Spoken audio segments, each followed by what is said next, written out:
we have very many people who are doing great things, organizing in their communities, in their spaces for social change. And in this terrain, organizing for social change against the oppressors, a really, really hard task. So we want to hear their stories. We want to know, why do they do what they do? Why can't they just find a job? Wache kurisk kufinywa, waambie serikali wafanyie nini? Iambie serikali wafanyie nini? Iwape kazi. Kwa nini wamekataa kutafuta kazi? Why is it that they wake up every single morning and they dream change, and they go out and they seek that change? What inspires them? I am going to start with one gentleman that I know very well. Tumetoka mbali sana na yeye. When we met, we were very young. Now we are not as young as we were. And he comes from Mukuru. Hesbon, I am going to ask that you come to the stage, join us.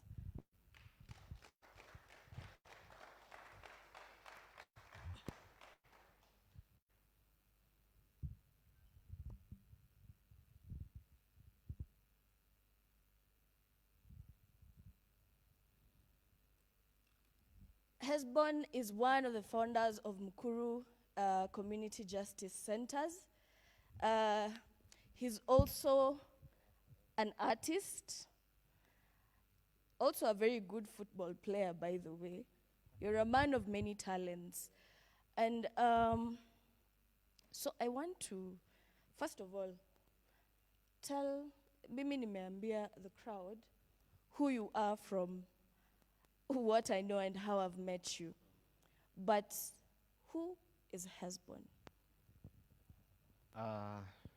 Good morning, everyone. I go by the name Hesbon Bahati, also known as Ezi Cocktail, aka Mshairi na Kitabu, aka Baba Taifa, aka Mloyo Butere. And I'm an activist, I'm an artpreneur. I convene an organization called Copsters Entertainment that basically deals with artists, sound management, and also managing artists. I come from Mukuru, Kwanjenga, and I also am a member of the Mukuru Community Justice Center. I'm very much glad to be here. Of course, as Njoki has said, I'm a jack of all trades. I'm a former footballer. I'm a health practitioner. And yeah, I'm an activist. You're a health practitioner? Yes. Hesbon? Yes. Okay, that is new. So this week we're trying to look at democracy and how far we've come, with democracy. On the 15th, we'll be celebrating the Democracy Day. And this is a very close topic to you, because as an activist, democracy is very important to you, I believe. But before we go to what democracy means to you, can you tell us what you do in Mukuru? As from the introduction, I'm an artist. Majorly, 90% of my craft is art for social change. So I'm a lyricist, I'm a performer, and also a writer. So most of the things that I do are majorly connected to art. But then also, for an artist or an activist to be effective on the ground, he or she must be an organizer. So I'm also a community organizer. And as I've mentioned, I'm a member of the Mukuru Community Justice Center, where we deal with all sorts of injustices. Name them. police brutality, extrajudicial killings, issues around land grabbing, education, there are all sorts of things that happen probably negatively within our community. And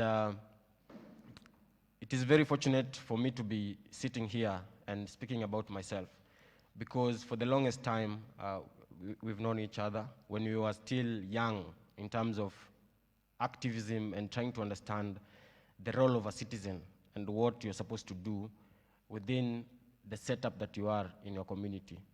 Then we realized that there are so many things that happen and so many people don't talk about. So we chose that path to be the voice of the voiceless. Currently, I've been able to convene 30 youths for the past 1 year during the pandemic, in partnership with Power 254 and Forum Civ, of course. We were able to train 10 citizen journalists who are documenting cases within our areas and also documenting successful stories that happen within our area. We have 10 public litigators. These PL were trained by Power 254, and they are using skill to address issues that affect them directly or indirectly. So for example, we are having a case at Wape Market that is a public land that was surrendered by the millers, but unfortunately, some developers came and grabbed the land. So we are using the PIL team to agitate and advocate for reclamation of Wape space. The other year, we were able to reclaim a public space that was Goodrich School, which a developer had grabbed and privatize it. And we were able to reclaim the space back, and now it is Mukuru Community Center, which is now a public primary school. So you realize that there are so many things that happen, but without talking about them, we just assume and they affect us, you see. We're also using art as a tool to prevent the manipulation of the Constitution. So we are doing an album, courtesy of Power 254 and Forum Civ, that is called Sauti ya Katiba, and we are using different pieces to speak about how we are supposed to prevent people from manipulating the Constitution, and also understanding the rights that the government has given unto us. Yeah. That is some great stuff you're doing for your community. But as you kept going on and on and on, the one question that was in my head was, why? Why do you do what you do? Because you sound like you put yourself in a lot of danger, taking head on the oppressors and those people who abuse the rights of others. Why do you do what you do? I think from yesterday, we had Willie Oeba performing. And I think it was before, after he performed, he mentioned that he was once arrested because of his dreadlocks. Maybe by that time they were baby locks, sort of. Why was he arrested? Because there is some sort of profiling, youth profiling, that is going around. And it's not only in Nakuru, even in Nairobi, and more so in the slums. So you realize most of the youths who kind of package themselves in a certain way, for example, like the way I do, I have dreadlocks, you see. For the past 1 month, we've lost a number of youths, more than 24 youths, who are being profiled because of the outlook or the kind of things they do. For example, you're an artist, because as an artist, you need to present yourself in a certain way. So the police or the society, they define us for whoever we are not supposed to be. So for me, I was once arrested. That was around 2013. And in 2013, I had put my first dreadlocks. And I was very much intimidated with the police. They took scissors and, they cut my hair.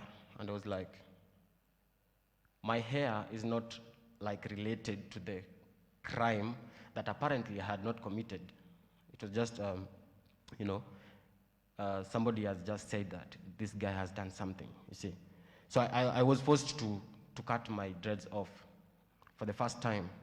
Then I came to realize I had the former Chief Justice, Dr. William Tunga, speak about his piercing.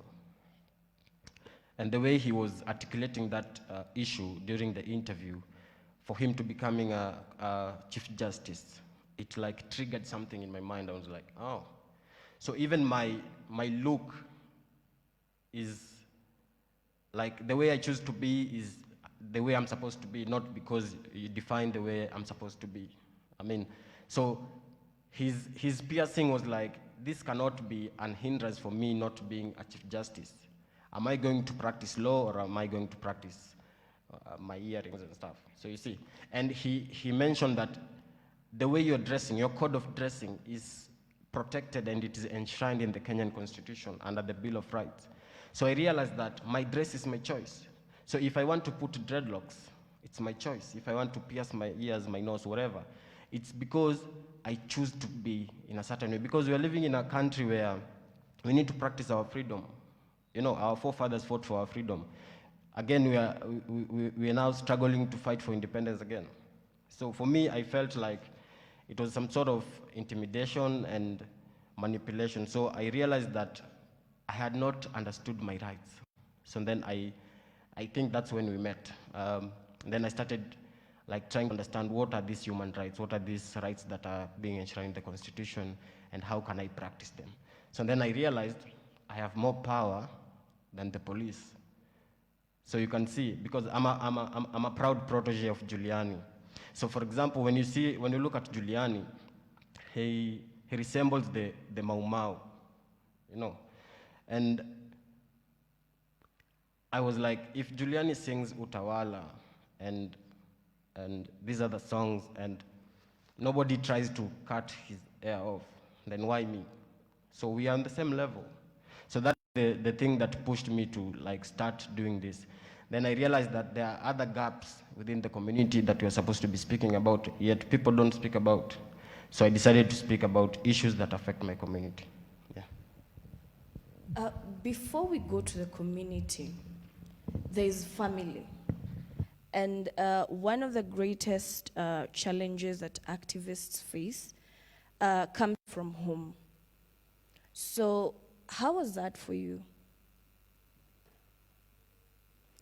Are your parents supportive? Is your family supportive? Or are they always praying for you to change? So apparently, am I qualified to say I'm an orphan? Yeah, I lost my mom when I was in Form 2. So apparently my mother was not very much associated in, So when I was in high school, I was a member of the Amnesty International club. So I used to speak about things to do with rights, but not in a very informed way. So I would go for debates, and I come back with certificates and presents. I was the best debater, etc. And she would congratulate me. So I think from then, the support was there. But the surrounding, the people who are immediate, my grandma, they're never, they're like, you're just a youth, you don't know what you're doing sometimes.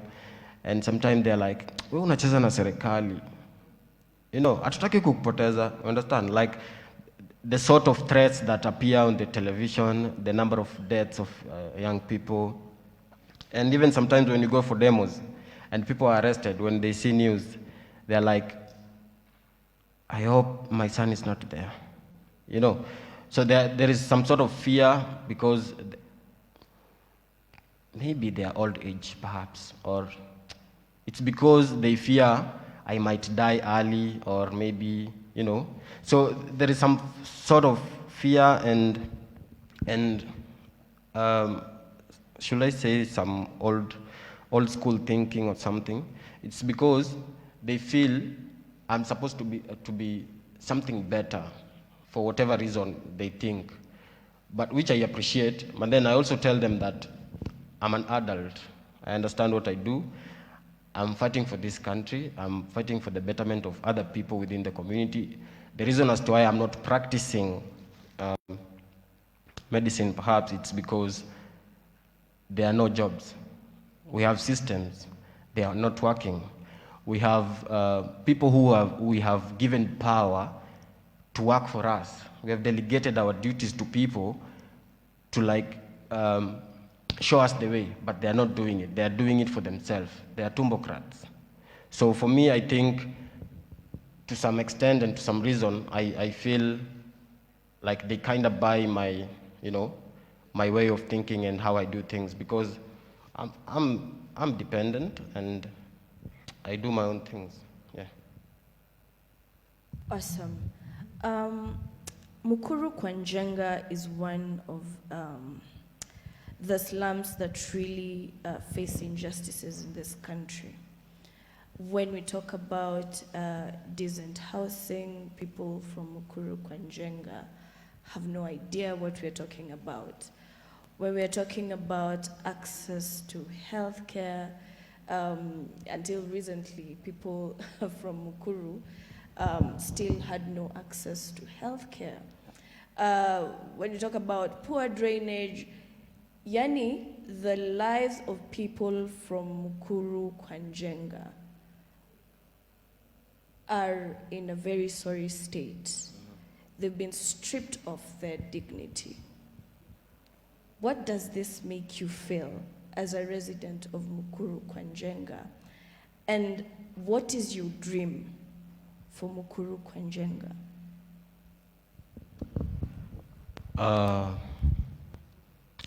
As obvious, it's never comfortable. When you see people, and I've done a song speaking about how people contract diseases and they cannot access healthcare. For example, cholera. Cholera is one of the greatest and the biggest menace that affects Mukuru because of poor drainage system. It's not because there are no funds, to build drainage and stuff, but mostly,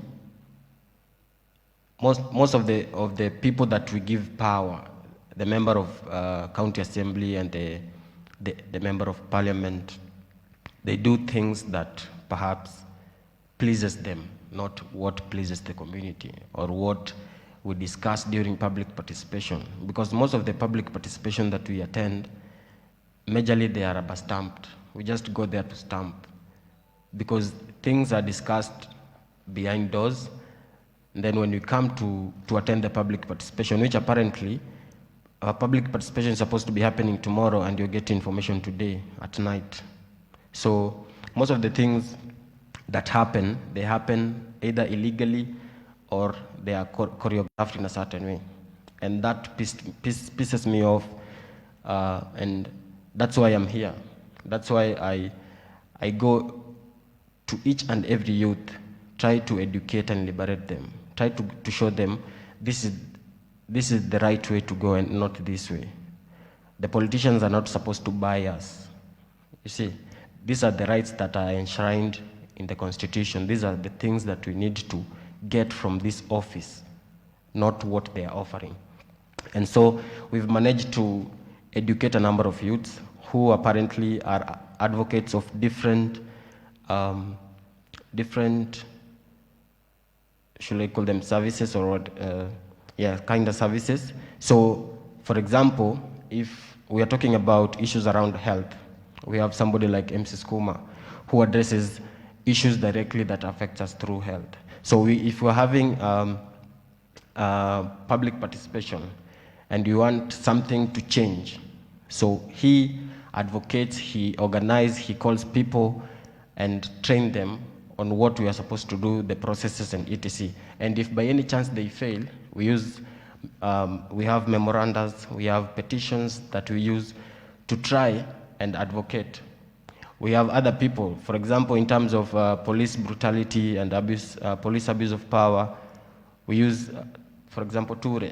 Ture is more vast in issues around police accountability. So we use him to help us educate other youth and other community members so that we can have a just community. Yeah, so for me, it's more of organizing and trying to identify people who can help in different segments. Yeah. You say that you're an artpreneur. Yes. Most activists don't have that privilege of having something they do on the side. And more activism is looking like a career where people even get paid to go for protests. People get paid to push certain campaigns. Mm-hmm. What do you think about this and what it does to the civic space? I think we are becoming another definition of sellouts. Because if you're paid to do something to change a situation, then you're going against humanity, you're going against your values. Because at the end of the day, it's all about values and the need of the society. So most of the people, apparently I know a number of people who are bought, quote unquote, to tweet about something. For example, you heard Willie Oeba speaking about there are people within the political space who wake up around 3 a.m. and they tweet about something like for 4 hours. So these people are paid per hour. So when you go to the analytics, you think that it is the ordinary Kenyans who are tweeting, like they're advocating for something. But apparently, they're just puppets who are earning something out of it. I get the essence where Odweo said something about if you're using 100 shillings for bundles, make sure that it pays back, like it is a form of a living, sort of. There's so many things that are happening on the social media. For example, YouTube, Instagram, Facebook.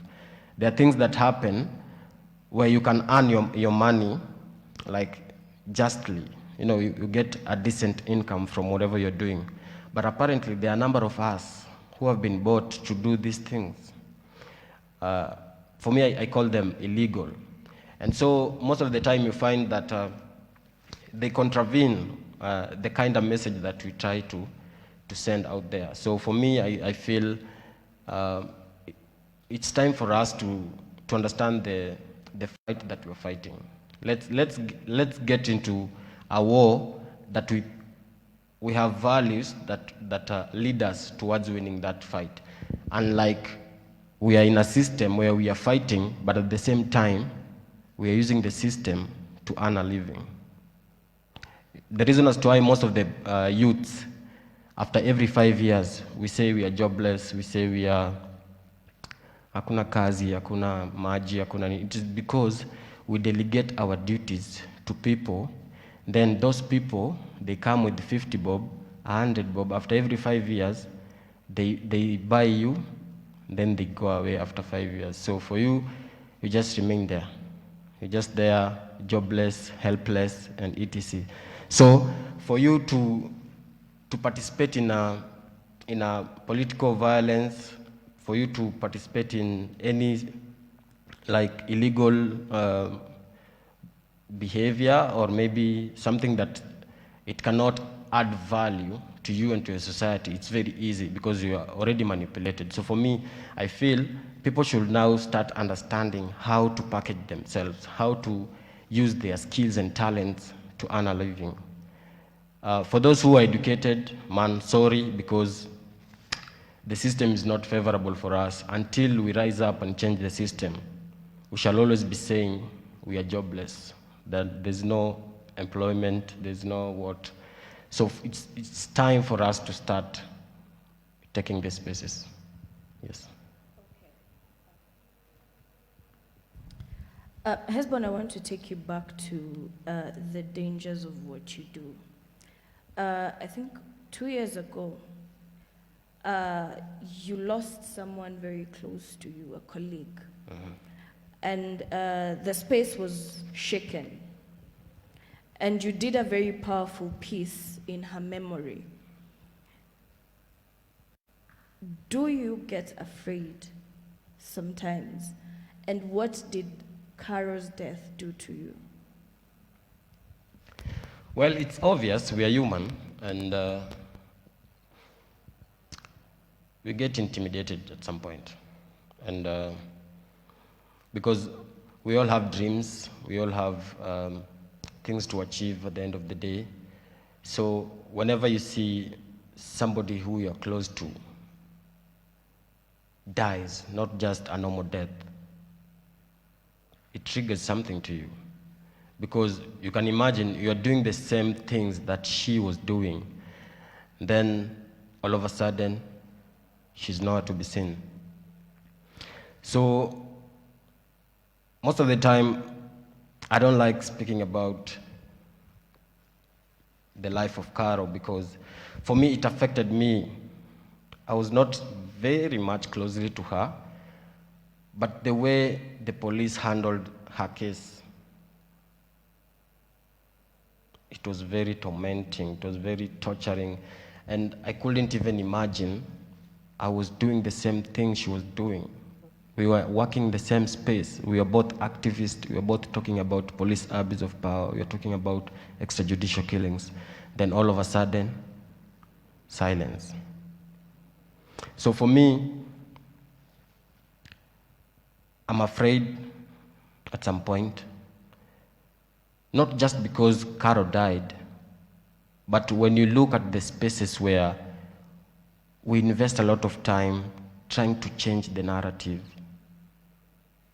For example, there was a time we were demonstrating and Boniface Mwangi was shot by a tear gas canister directly on the heart. You know, the other time, Edgar Obare exposed some wash guys. What happened? His Instagram account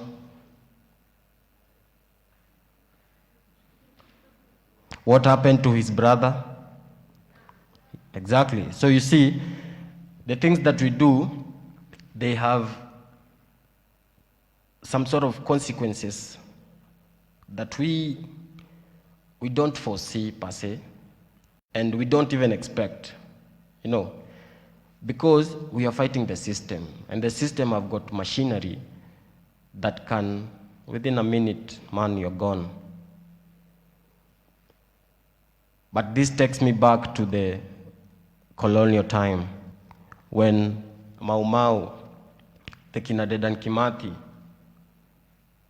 they were arrested, they were tortured, everything happened to them, but they never gave up. The police, the system, the government that is serving us, the way it is serving us, they are serving us because there are people who gave out their lives back in the 90s, back in the 1960s, for us to have that freedom. So they are operating on people's freedom. You see, people's blood. There are people who died because of the freedom that we were seeking. So if we can all decide to take risk, then I see it's the right course for us. Okay, that leads me to the question, what is the state of democracy in our country right now?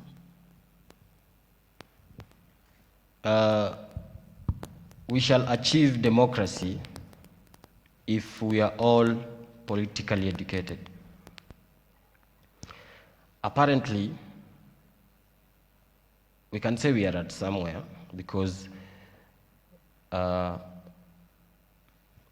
you can trace history from, was it 1992, when there was the repeal of Section 2A, where we introduced multipartyism. At least for now, people can, engage differently in different parties. Back then, it was only chama ya baba na mama, where it will dictate whatever thing that was supposed to happen. For example, as we speak right now, if it were those days, even mentioning Karo in this discussion will be a crime. Sahi ungo na ma-flying squad.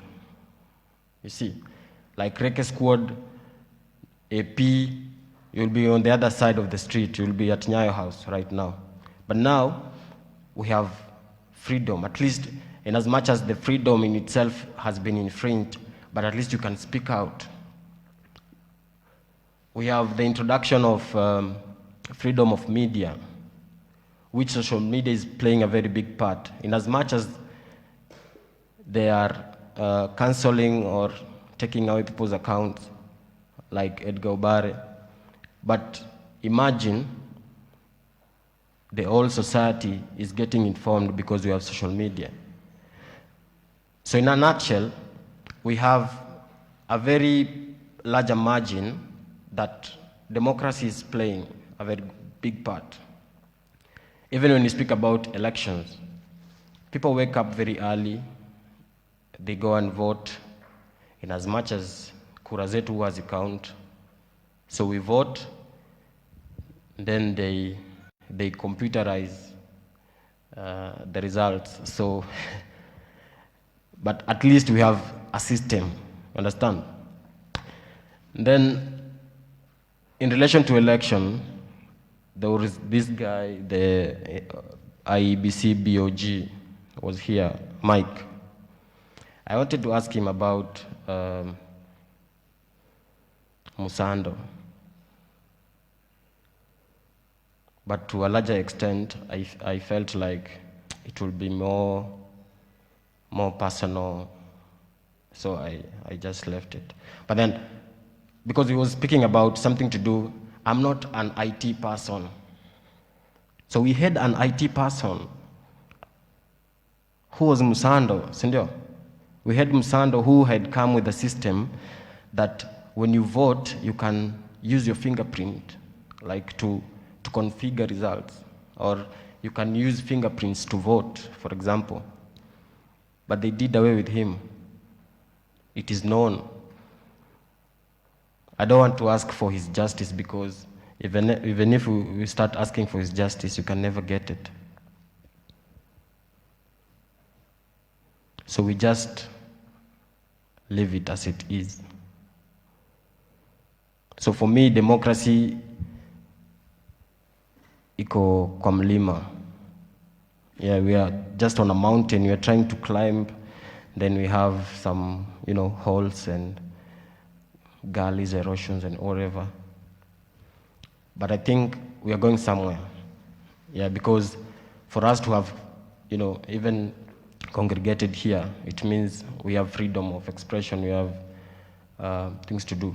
But most importantly, my major aspect of democracy is art space democracy, where I belong like 90%, because most of our crafts, they never get airplay. Why our artists don't get paid using the CMOs, the MCSKs, the PRISC, it is because the art space democracy has been shrinked to a larger extent. If Giuliani would be in this meeting today, he would confess that he had to go to exile after he released Utawala. Why? Because you're speaking truth to power. Willie Oeba yesterday said, "Dear President," it was pulled down a number of times. Why? because you're speaking truth to power. So when you speak truth to power, because that is majorly what we activists do, we speak about issues, we speak about the negative things that happen, majorly. So if you mention somebody in your piece, for example, I've mentioned Governor Waiguru in my piece, my recent piece, and I say, kuwa youth, uibe pesa za NYS, uzeeke, ufanywe governor, ama basi kata slit, ndo upatiwe position. So why, hapa lazima ukue guru. So for you to maintain your political power, you need to bow down to people. So it's either for you to be a female leader in Kenya, you need to open up your slit. You know what I mean? So lazima ulale na mtu ndio upatiwe kazi. Unaget?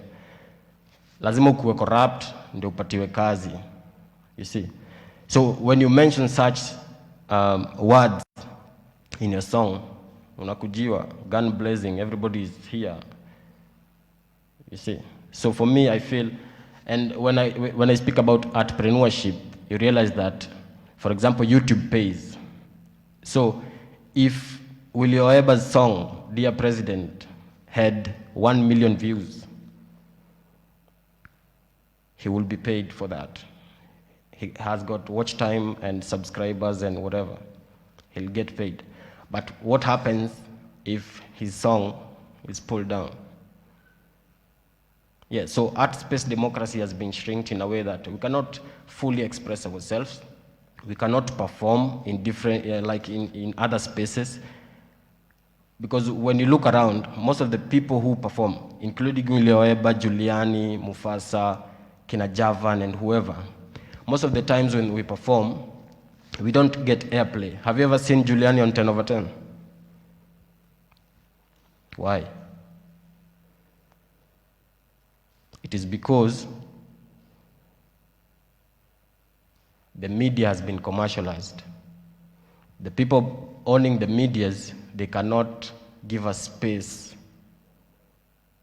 to perform our pieces that speaks about the people who apparently are their bosses. Yeah, so we need to start thinking about how can we have our own spaces? How can we have Kikao Junction, for example? How can we have big spaces like Power 254, where we can articulate our own issues, where we can perform? We need our own TV channels, we need our own radio channel, stations. For example, you see Ghetto Radio. Ghetto Radio, I think 90% of whatever they play is more of, informative. They inform the society. It is this sauti ya mnyonge, sindio? But majorly, a number of times, these guys get arrested. When you sit down with Garang Zalendo, he'll tell you a number of times he's been on air and there are police officers at the door. So, our space needs to be respected. So for me, I'm trying to push to have more space and have more voices so that we can speak about our stuff. And that's why all of us are here. That's why MC Skuma is here. That's why Msunguch is here. That's why Mombu the poet is here. That's why Karembo is here. And whoever, yeah. Okay, so before I let you go, you've spoken about so many challenges. So I'm just wondering, what then motivates you in this terrain that sounds so challenging? And also just tell us, successes that at the end of the day, you go back and say, yeah, that happened because of my consistency, because I went out today. So briefly, just as we conclude. Challenges, I think the things that give me more power to push is the challenges themselves. Because you can never achieve something without challenges. So for me, challenges are more of catalyst to whatever I want to achieve. Because at the end of the day, you need these challenges. Imagine some that no one is speaking about. For example, when you're speaking about reclaiming the school, and nobody is speaking about it, the DC, the police, and any other person. So it's like you are unapuliza gunia, you know. But whenever you're speaking and there is somebody who is responding, now you get another tactic of handling that situation. So for me, it feels a bit challenging, yes, but also motivates me to move to the next level. And that's why we managed to, you know, reclaim that space, because we had some pushing forces that were negatively, and we also had some forces that were pushing positively towards our direction. And so we tried to see how can we bring a level of equilibrium in terms of just understanding the level of engagement. Who are these interested parties? Why are the community interested? And why are these people like grabbing the land, you see? Then you realize that the community has got more power in terms of the values, in terms of the interest, in terms of everything that we want to achieve. And so it was easy for us to counter that, you see. So for me, challenges are catalyst. And then successes, we've been able to have a round table with the police within our area, because we had too many cases where people just get arrested without any apparent reason. So then we try to understand why are these things happening. Then you realized that a number of youths don't know their rights. A number of police officers don't know who perhaps within an area, because most of the police officers, they just come from outside and they start operating within our areas themselves. So one of the successes is we had a meeting with police officers, and now the number of police abuse of power and police brutality has gone down a bit. And we've been able also to do albums as artists. We've been able to do 3 albums that speak about issues within our community. We also in partnership with other organizations like Siasa Place, that they are giving us information. You know, they are training youth on their rights. They are training youth on issues about public participation, because they are more versed in issues around public participation and how to hold public officers to account. So for me, I think we've achieved a lot, and thanks to each and every organization that have been able to, you know, give us support in whatever we do. Yeah. Okay, thank you very much, Hesbon. We celebrate you. We recognize you for what you're doing in Mukuru kwa Njenga, in the activism space. And just before you leave, maybe you can do a short piece for us. And as we give the audience also a chance to interact. So for anyone who has a question, this is the time to put it down. Then we're gonna give you a chance to ask Hesbon a question. I want you to do a piece for us. Niaje wase tena. Hii engagement imekuwa tight, ndio? But me, as I always say, yani, msanii ni kujituma na msanii ni kujua craft yake. But kwa hii space ya leo, siwezi taka kuperform anything apart from wimbo ya mapambano yenye na to unite. Unajua? The only Kenyan song, the second national anthem ya Kenya, unajua ni gani? Ni Utawala, si ndio? And mimi I'm a proud protege of Juliani. So kama DJ anaweza kuwa na hiyo song ya Utawala, inaweza kuwa nimenibamba sana. Naweza isample tu kidogo verse moja alafu itakuwa sawa, I think.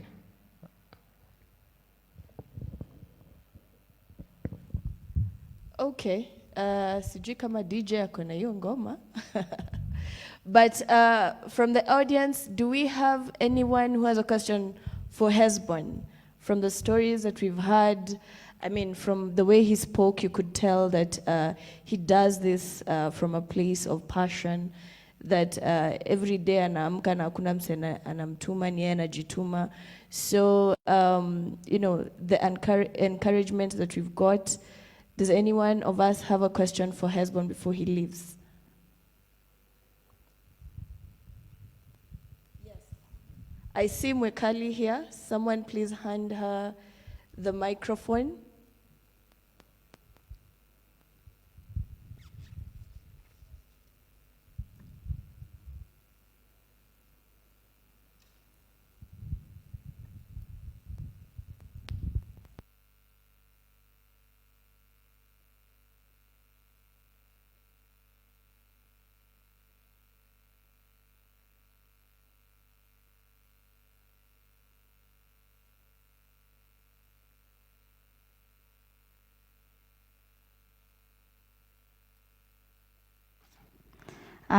Thank you so much, Hesbon, and Comrade also, Njoki. Like, you're the most people that also, you inspire me a lot. But my question would be to you, Hesbon. The fact I'm also a feminist, how do we sort of produce conscious content that also talks about our role as artists in the struggle, but at the same time, drawing a line that doesn't objectify women, drawing a line that doesn't look sexist or patriarchal, but at the same time, you spread the message? I would really want to hear from you on that, because it's usually like a problem for me when there are comrades that I really love so much and their content, but sometimes their content I'm like, yo, aina tofauti na gengeton, you see. But at least I'd love to hear that, so that we know from this level is also how, as women, even within the movement, we feel that our struggles are being heard within our male comrade, but at the same time we don't feel ni kama tunakuwa abused na ngoma zingine na watu inawabamba. Thanks. Maybe just to mention, gengeton sio beat. Gengeton ni words na visuals. You've mentioned something to do with the way we carry, sort of, we carry our women. Sindio? There are a number of songs that we do or perhaps perform, and there are women behind the beats, they are twerking and etc. Sindio? So first things first, me I will say this. It's just opening the spaces. The space has been dominated for so long by men. That is one thing. And to some extent, we kinda call it patriarchal. It is because we defined it as that way. But again, also, you also need to understand the role of women in music and visuals, perhaps, in videography. Because most of the reason as to why you see most of the ladies, our women, they twerk, they dance in a certain way within our videos, it is because they don't have jobs. They don't have opportunities. Our women, they need to pay bills. So the only thing they feel like they're supposed to do is, you know, kujeka in a certain way. But Mimi, I would really like ask our ladies, let's not buy some ideologies from men. Let us create our own spaces. Then men support our women. For example, when Karembo was performing yesterday, you realized something, yeah? The MC, Karembo told the MC, I'm tensed. But what happened after she performed? The MC congratulated her. Sindio? Alimraise to a certain level enye yeye alikuwa amejiona ako chini. So it is our responsibility to raise our bars. You realize that there was a group of men that were chanting Karambo's name there. That is what you're supposed to do. You see? Then our women are also supposed to be informed in terms of the content, lyricism, because there are a number of women who would want to, perform, write music, but they don't have content, they don't have the skills to do it. So it is our responsibility to open up the spaces so that they can also learn from us and we learn from them. Let us understand their problems, let us understand their challenges, and whatever they want to gain, we give them. Yeah. Okay. Asante sana.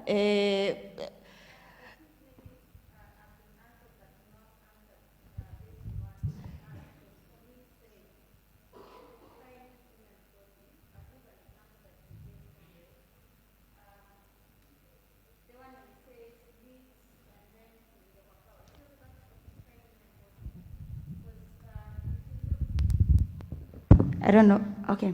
Because if you look, the moment that we are chanting, the other artists that we see, they are not conscious. But at the same time, we are coming with content where we say, and this also goes with what also we stand as Pussy Power. We are against the politics of shaming women with their biological body and shaming women for their body anatomy integrity. So I'd love to hear why come with a content maybe that will say Waiguru example. I don't want to mention names. We'll go with a slit because you see there's pro-choice, there's my dress, my choice. And not use maybe, let's say Raila, who will put a denim t-shirt, you see. So I'd really love to understand that because it's something that troubles me so much with comrades that I really, really love and comrades that I really respect, but their content, you hear it, you're like, you're hapo pia mimi niguza kama mwanamke. Okay. So basically what I was trying to say is let us not serve the people using our bodies. I think that is the main point. Like, we have rights and freedoms for us to gain political power without downgrading ourselves. Like us giving in to favors and stuffs. So because mostly, and it was even on newspapers, that there are a number of politicians, female politicians, who need to subscribe for them to be in certain political parties. You understand? And so for me, I feel like that's not the way it's supposed to be, because we need to be equal. We need to practice equality and equity. So our women should be respected the way they are. Understand? So hatufai wanatuchukua kama vyombo. Tukirudi kwa zile literature za shule, ulikuwa unaona mwanamke anatumika kama chombo. So for us, what you're trying to say is usifungue slit ndio upate opportunity. Unajua, uko na power kama wewe mwanaume enye unaweza access exact services, unaweza simama kama MP ama nani, whoever, without you downgrading yourself and giving in to favors and stuff. Okay, thank you. And I think what Rachel wants to say is, even as we're coming up with our content, especially us being in this space, we need to have clarity on the ideology and also make sure that we are not the ones who are abusing the rights. Yeah, yes. yeah. So I see so many hands. Okay.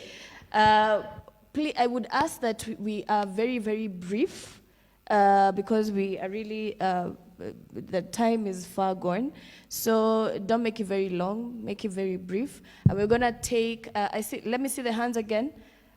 Okay, it's the whole hall. Okay, so we're gonna take 4. 1, 2. And then he's gonna, answer them, and then the rest after. Okay, thank you. Good morning, youth. My name is Okanda Eugene. I run a youth-based leadership organization that's called Unlock, where we empower the youth through leadership training, career mentorship workshops, and also personal capacity building. For a long time, there seems to be a misunderstanding between the older generation and we, the younger generation. And there's this constant fight that has always been there. And the older generation seems not to understand we, the youth. And I think the landscape of leadership and governance has really changed drastically. First of all, I want to commend you for the work that you're doing on the other side. May God bless you so much. Now, my question will be, in line with that fight between the older generation and the younger generation, because the youth have been looked at as rowdy. We of course, go to the street, break property and stuff so that we can be heard. Now, the question will be, do we really have enough youth who have the moral authority to call our leaders to order? And what can we do to increase this pool of youth who have the moral authority to call our leaders to orders? And what are you doing in your space so that it's not about making noise, but it's about, we come up with agendas that when we sit with the older generation, they can understand what we are talking about. Thank you. The moral authority. Do we have the moral authority to call our leaders to orders, young people? Okay, thank you. We get that. There was another question behind here. I think because we still have other panelists coming on the stage, and it's equally like we are in the same agenda, sharing success stories. I'll request that we minimize the questions from the audience to 3, of which we have already elapsed. So I think the rest you can keep your comments for the rest of the panelists, because checking at my time now, we only have around 1 hour, 19 minutes to have the rest of the panelists. So I think it's going to be tight. So I request, and also we are supposed also to engage those online, the people commenting online that are making noise right now. So I request you to allow me read some of the comments online. I know we are live from Forum Sieve Facebook page. And just to read a few of the comments, we have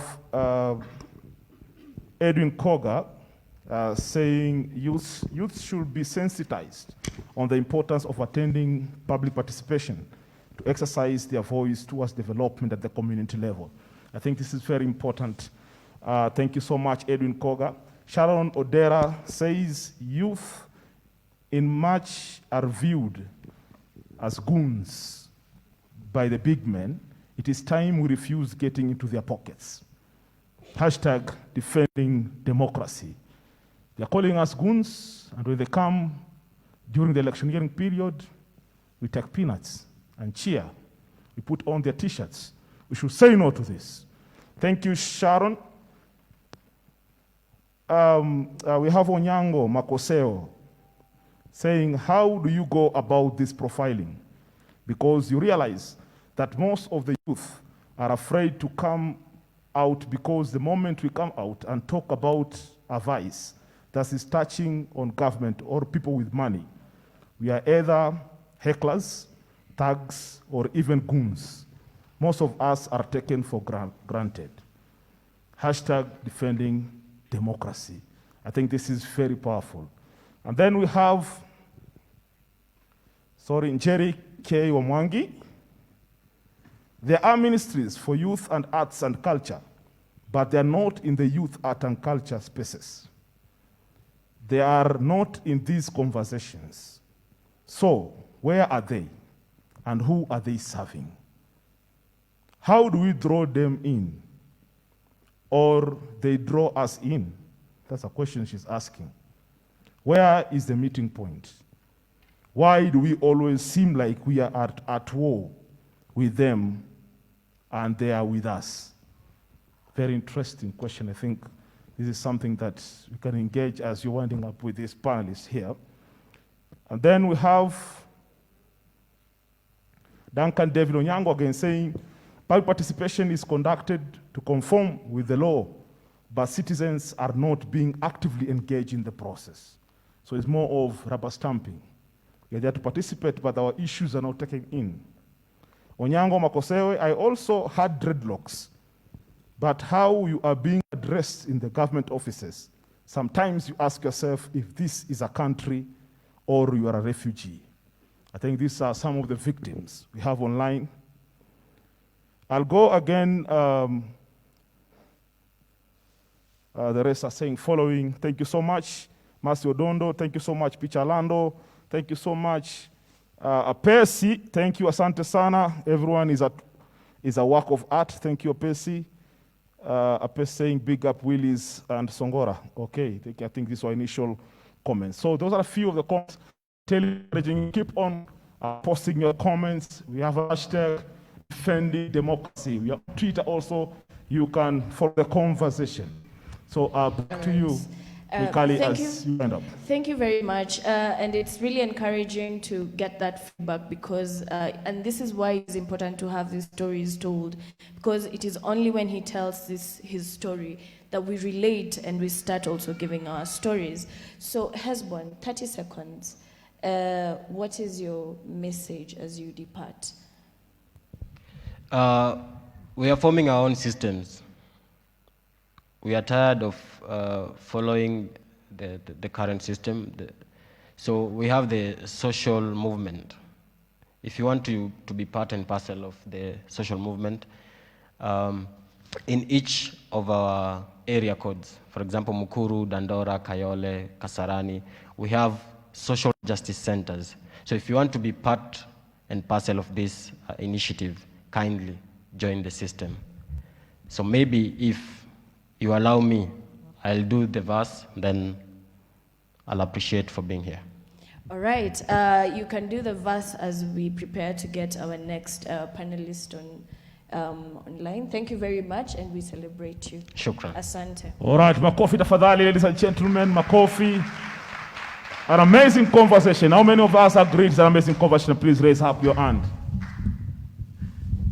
If you believe it's an amazing conversation, raise up your hand. Comrades power! Comrades power! Viva with social accountability, viva! Forward with democracy, forward! Forward democracy, forward! Forward with gender equality, forward! Forward with fighting for justice, forward! Thank you so much. Ladies and gentlemen, there's one comment online that is really itching me. I want to, I cannot ignore this. Onyango Makosewe is saying, I think music, like any other art, has its own audience. If you feel certain music or musician doesn't sing what you like, I feel you are at liberty to excuse yourself. There are so many music that praise women, and also those video vixens are paid to do so. Some of them get exposure through that. I just feel that every artist has his own audience. Let's learn to encourage our artists to do their art so long as they don't infringe on someone's rights. Let's create our own space. That's what democracy entails. Hashtag defending democracy is a very strong message. I think we can deliberate this. Mpaka kesho tutaendelea mpaka kesho kutwa. Tuwezi maliza your conversation because I know we have feminists in the house. We have gender warriors in the house. All right, so this is a conversation that we need to set up time, but I think we can still engage online. Ladies and gentlemen, as my brother is stepping out of stage right now, Mwikali bado tuko naye hapa hapa mpaka asubuhi lakini hatukeshi. So I like us now as we are on this conversation, just to break the monotony. Ladies and gentlemen, join me once again in welcoming this very great artist. She's an inspiration.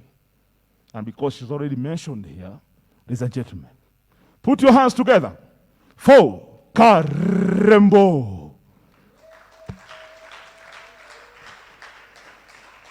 Keep on, keep on, keep on, keep on, keep on. Yeah, I love that. Makofi yaendelee. Napenda sana. Thank you.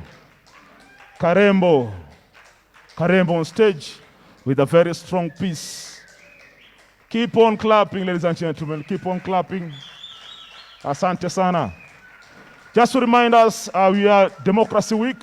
Hashtag defending democracy. Tuko paka asubuhi lakini tukeshi.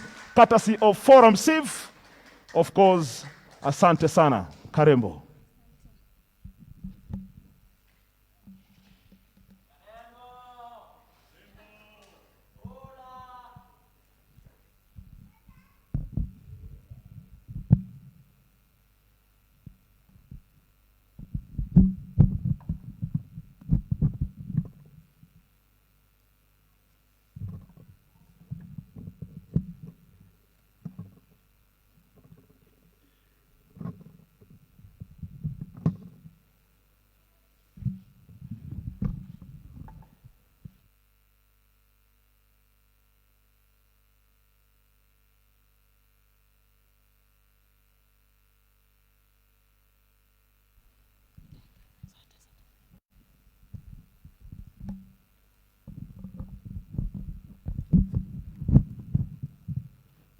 Happy.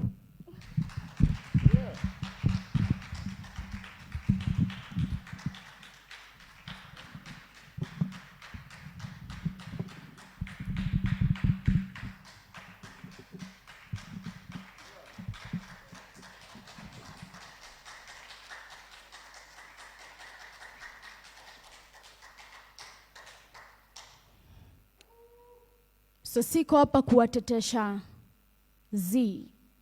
niko hapa kuwatetea, so vueni hizo kofia zenu cause leo na wavalia peruk, toeni hayo makoti yenu cause leo na wavalia court dress, so silence in court. See, they are our men. The fact that they don't shed tears in our presence doesn't mean that they don't cry. Ask his pillow. This pillow has series and sequence of praying, crying, and shouting. This pillow acts as his comforter because every time he's heartbroken, every time his plans don't work out, yau come kushare na hiyo pillow. He's the person that the society assumes is strong. See, he's strong and can protect himself. He doesn't need defense. She's the person that the family looks up to. So at the age of 15, ashajua yeye ni mwanaume, ashajua kuhaso, si yendo upeleka takataka za mama soko dam site anapewa sosi, yendo fagia ile movie before show ianze, si yendo try put a smile on mom's face. Every time mama kifeel last born atalala njaa, si yendo try provide. At the age of 20, ashapata mrembo. Akili kapiga amepata help, watakoperate na wa saving equity, kumbe ana invest gakuyo. So if she amefanya sahau akona sisi vile yao mzungushia kiuno na mchocha yendo king ashasa how mamdo the only queen. So siza kiona change kwake Eva anyakuwa manoti. Alidhani amewahi kuwahi, kumbe kimeibio, hii ni fuliza bro. So if she expect apelekwe salon, vacation na shopping in Dubai, na juataki kuwa considered less of a man, mlipia hadi keja na yako inakuja kutingwa. So keja yake tingwa, squeeze ye udozi nje kalori. Iva for better and for best ashamtoka, ashalet kusote iwadu apart. Si hii ndo life ama boy wanaishi. A cycle that keeps on repeating itself, na tuna expect wako strong. Tumepay so much attention to the girl child tukasahau that even the boy child anapitia the same struggles. So in your shoes, nimekataa kuassume you're strong. In your shoes, nimeelewa why daily breaking news ni eti a man has killed his problems. Oops, sorry, I mean his wife. In your shoes, nimeelewa why men ndo wako highly affected na depression. Thank you.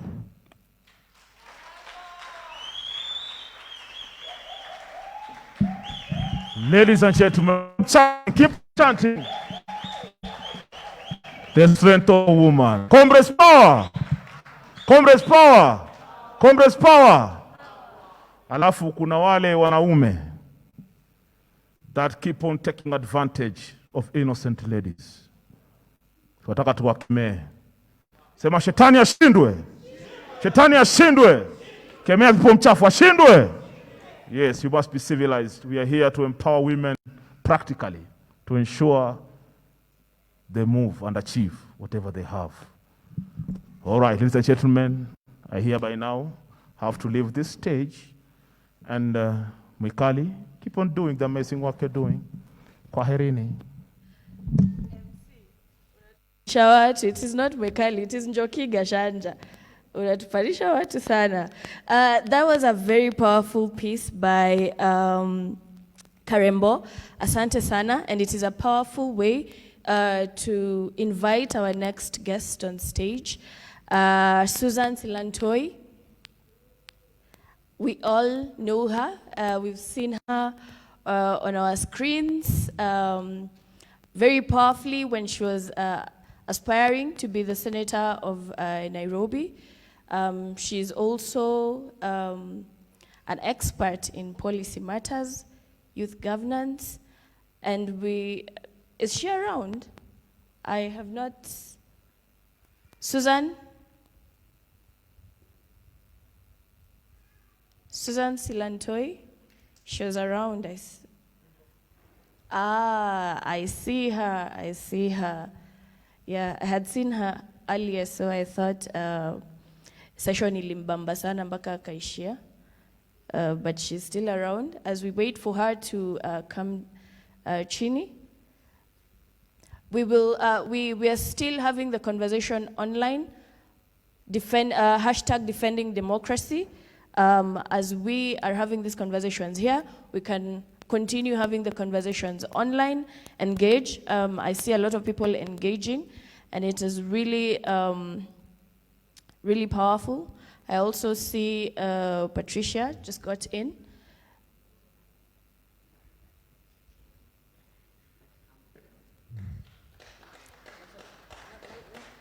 What's a good picture for young people? Hello. Hi, how are you?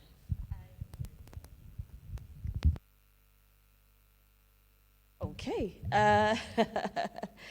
that is quite a shift. So I am going to let you introduce yourself because I had made another introduction, but we're also glad to have you here. Just tell us who you are and who you identify as. Oh, wow, I was born and raised in Mathare. My name is Patricia Mutheumusimi, but I'll always want to be referred as Mutheumusimi. I'm elected in Mlango Kubwa, Mathare constituency. It's one award in one of the largest informal settlements, if not in Africa, in the world. I'm a founder of ex-convict, community-based association, and also a founder of ex-convict women, all based in informal settlements of Nairobi. I'm a champion of gender values, and I tend to identify myself more of an activist vis-a-vis politician because of what, the politician name tags along. I'm a mother of one, a beautiful girl, who is years old. And my wish is to live in a country that respects system and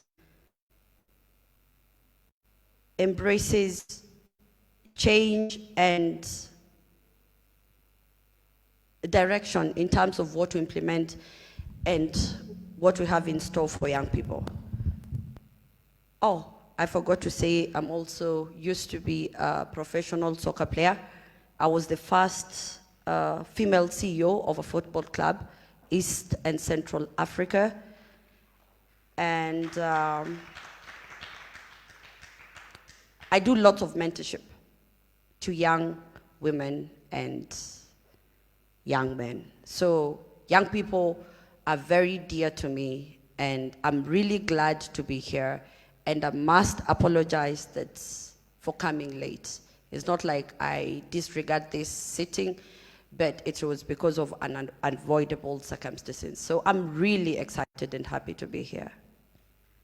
Right, asante sana, Patricia. I have seen Susan somewhere. Please don't go far. After we are done with Patricia, we will come to you. So back to you, Patricia. What is your story before you became the MCA, before people knew Patricia, the MCA? What was your story? What inspired you to move from being this ghetto girl playing football to wanting to vie for leadership? I'll take you back a little. And I'm also the face of police brutality in Kenya. A year ago, I was brutally attacked in my place of work, and I have to stay up to date. I'm yet to get justice. And you can imagine, I have a profile in Kenya. So that's just a reminder. It's not something that I would want to celebrate, but it's something that helps me identify with all the extrajudicial killings that go on in my ward. So as a young person, please be very careful with your engaging when it comes to law enforcers.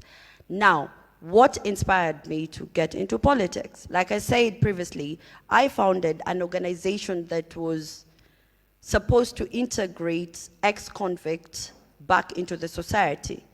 Because coming from Mathare, most of my friends, if not 90%, 80%, are either way indirectly or directly engaged into illegal activities. And we all know why. So when I was growing up, I lost lots of friends, and especially male counterparts. So I had to come up with something that I thought, like, this saying that say, if you want to be the change, it starts with you. So I founded the ex-convict so that the people who are incarcerated can come back and be assimilated back to the community. What did my organization do? We impacted them with practical skills.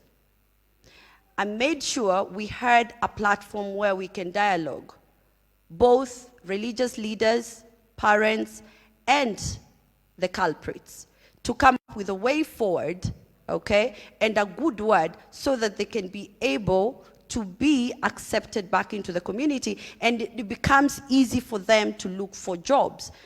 How did we do it? We made sure after someone gets back from the maybe committee, industrial area, Shimolatewa, we'll put them in a program, practical program, okay, paid, where they'll acquire a skill and then get a recommendation from the police, area police, OCS, from the, what do you call it, from the religious and the parents as a community. Because I had a lot of success stories that will, what do you call it, inspire other young fellas to stop doing what they were doing and actually want to join the right side of law. Now, as I was doing this, I realized there was a gap in terms of legislation. And today, this came timely. A friend of mine, who is a former beneficiary of ex-convict organization, who by chance got nominated, came up with a motion today compelling the county government to implement inclusion of youth who've been incarcerated. And for me, even if it's one and it's a success story, it's a win for all. So that really inspired me to get into these positions. But I would say when I was running, my main aim was not even winning. It was to inspire a child, a girl child from Mathare to believe in herself. And not Mathare, a girl child from Mathare, Kibera, anywhere, to believe in herself and ask for these seats. And do you know what happened afterwards? Right now, 2022, I have more than 4 women asking for that seat. So one way or another, I've achieved what I wanted, to inspire. And this was created because I felt there was a gap. And let me tell you, young people, we need a lot of enforcement and enlightenment. This government, and mark my words, this government will never implement anything if we don't ask for it. If we are not aware of what we are entitled, trust me, wamelala kulala. Ignorance has put this country to where it is. And if I see this type of settings, it makes me happy because we're here to learn from one another.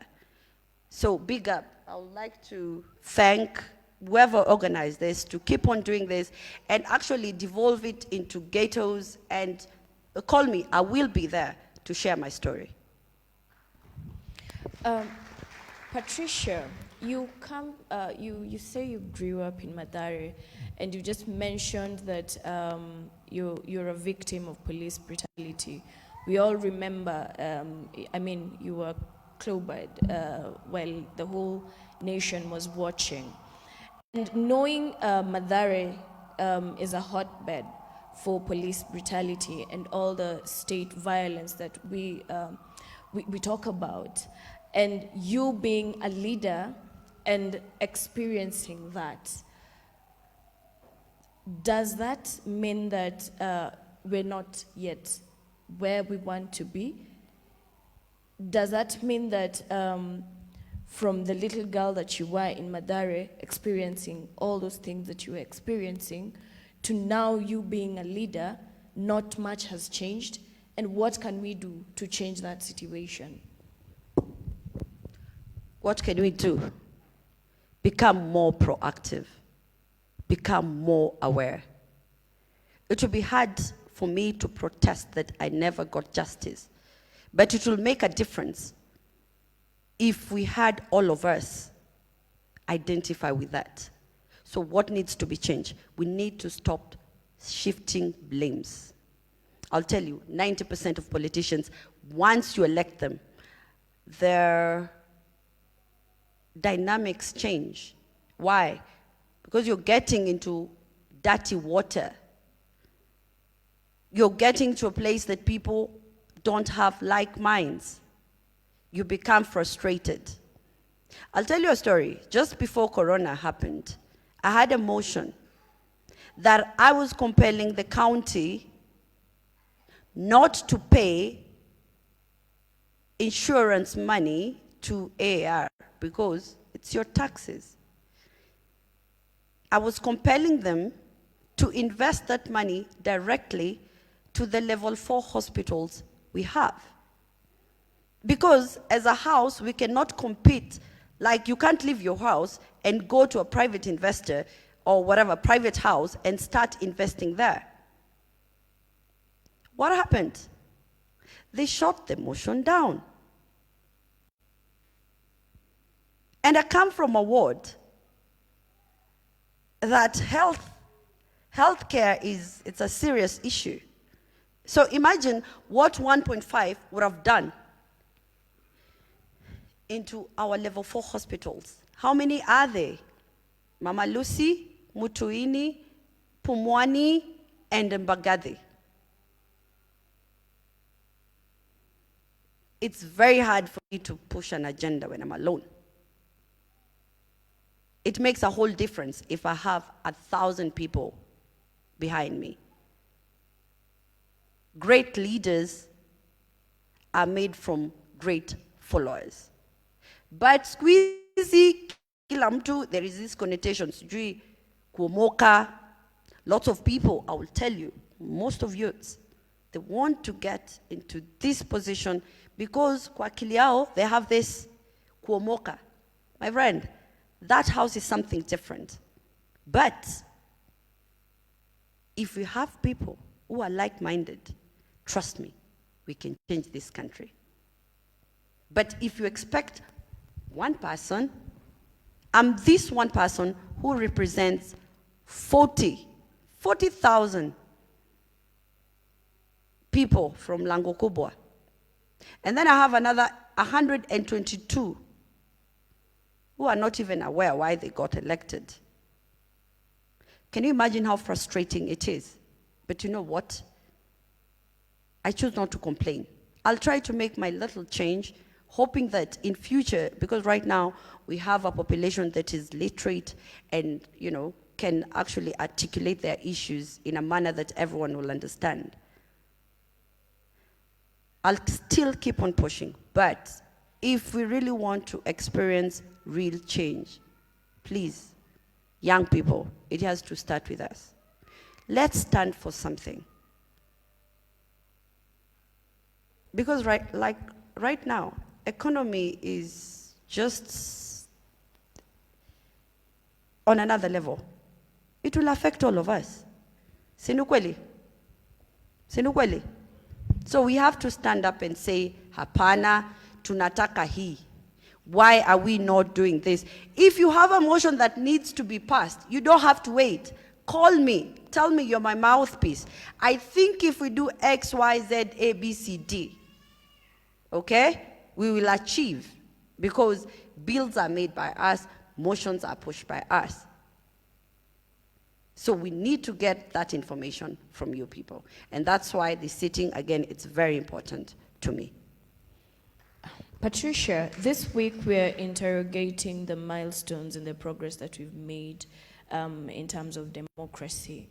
And a lot of times, I think we've been having this conversation, and we're always asking, you know, when we're talking about defending democracy and the party politics that are in this country, because most of the time when the elected are put into account, their biggest excuse is, if you do not toe the party line, then you're out. If you do not toe the party line, then you're discriminated. So I want you to talk about the party politics and the democracy in this country. Definitely, every party has their own agenda as to what they need to implement and their manifesto, okay? And maybe before I dwell more on party politics, because I just want to look at success stories. Right now, there are slots for independent candidates, okay? You'll not be answerable to any party leader. Right now, in Nairobi, we have 3 independent candidates. Sometimes, majority are not always right.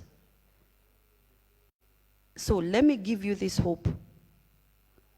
If we want to change the party politics, we must join the parties and make that change from grassroots. Alternative, vie as an independent candidate. But again, for any motion to pass in that house, you need a quorum. And that's why parties have been very, very strong when it comes to Kenyan politics. So what do we do? What can we do? Join those parties, change them from inside. Right now, youths were at forefronts of, you know, advocating for change. But I'm not going to advocate for change if I'm outside, right? Is it true? How many have registered in any party? Are we registered party members? So I have, out of this sitting, I only have 2. So how are we going to make changes in those parties? That's where the change needs to start. I remember when I was young, my mom had this kitambulisho ya KANU. I don't know how many people had that. Alikuwa na this membership ya KANU. Because let me tell you, if you are the majorities in those parties, tunaweza boycott, we can make a change. We can choose who we want to vie for presidency or these seats. But if we, you know, sit back, when will we achieve change? I've given you 3 dynamics. So it's up to us to decide what will work for us and how fast do we want it to work. So one, youth must join parties. Why? For the purposes of quorum. Again, why is that? Because for any motion, for any law to be passed, we need the majority kwa nyumba. So tungekuwa na majority kwa nyumba, the previous past tax haingepita. Si ni kweli? But sasa because we don't have, and sometimes it's the party leaders who give out the certificate, tumepigwa ngeta. So let's join parties. Let's join parties. Let's formulate our own parties. Let us have strong party lines. Just like any other democracies that have proved, like look at America. We have Democrats, Republicans. They have what they stand for. In nowadays, hapa Kenya, party ni after 5 years, break coalition, it's a system. Who allows us? Tunafuata tu. We need to stop being followers and start making decisions. Okay, that's a very confusing place to be at, because when you speak about party politics, there's not a lot of democracy, and there's a lot of dictatorship, and then you ask us to join those parties. That is a bit problematic unless we are going to take over the parties. But finally, before I let you go, what has been your experience as a woman in the house, in leadership? And what would be your encouragement to young women who are aspiring to actually get into leadership positions come next year? Just wear your confidence as a woman. That's all you need. A lot will be thrown at you. It's worse when you're aware of who you are. It's a place where you're not supposed to even apply lipstick because you'll be branded as a slay queen. A couple of times, I've had people call me slay queen in the floor of the house.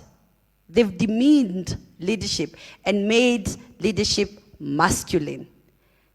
But it's a lie. It's only an inferior person who tries to make the other person inferior.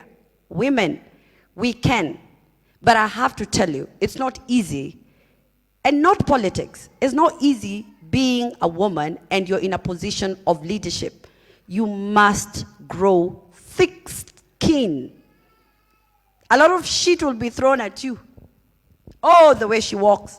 Oh, she was talking to that. Oh, she got this because she slept with X, Y, Z. You know what? You rubbish all that. Hold your head high. Wear your stilettos and go get them. That is what I can tell you. A lot will be thrown at you. And not only in politics, even in any senior positions. Like when I was appointed the CEO of Mathare United, there was a lot of stories. But guess what?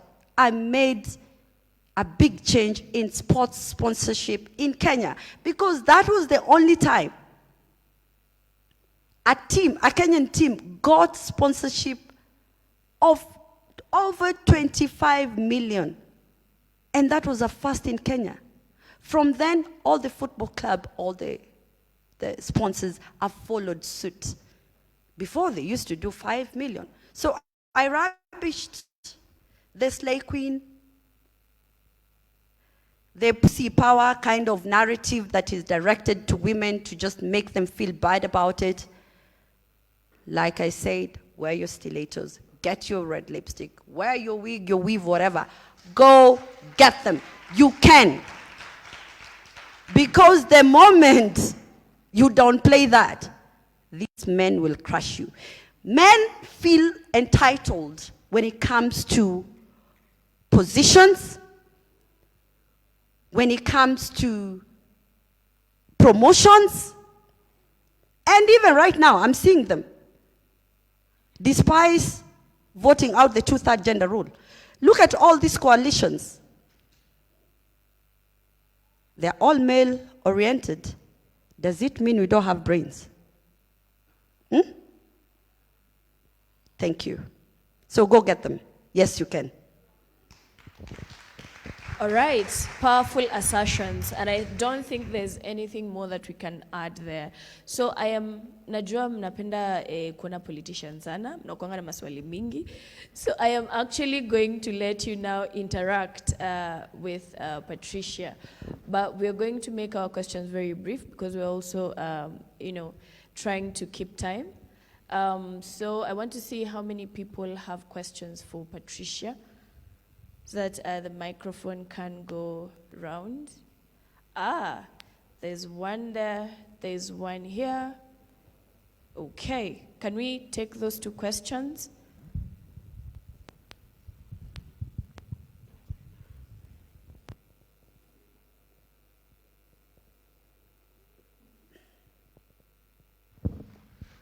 Nianze mwisho. Mimi naitwa Keniga. Mimi natoka mtaa inajiita Dando ama Dandora. Mi kwanza naweza kukomenda kwa good job yenye unadu mtaani ni poa. Lakini kwa siasa inakuwa tricky sana na wanawake. Sijui ni kwa nini. Ni juu mimi siku yenye nitakuja kuona wanawake wana trust their own voices na wana build alliances. Mimi siku nyenda kuja kuona wanawake wamejikusanya waka create alliance, inaweza kuwa poa. Jifomini mcreate alliance, kwani haya kina Raila kina nani wanawashindana nini? Tenye pia mcreate alliance yenyu na mtrust voice zenyu. Mimi hapo ndo sana nitajua wenyewe mmeamuka. Otherwise ni tricky. Thank you.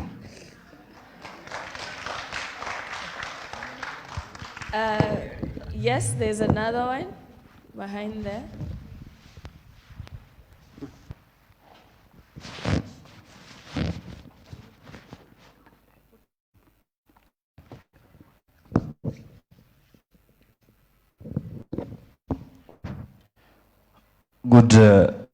Good afternoon, ladies and gentlemen.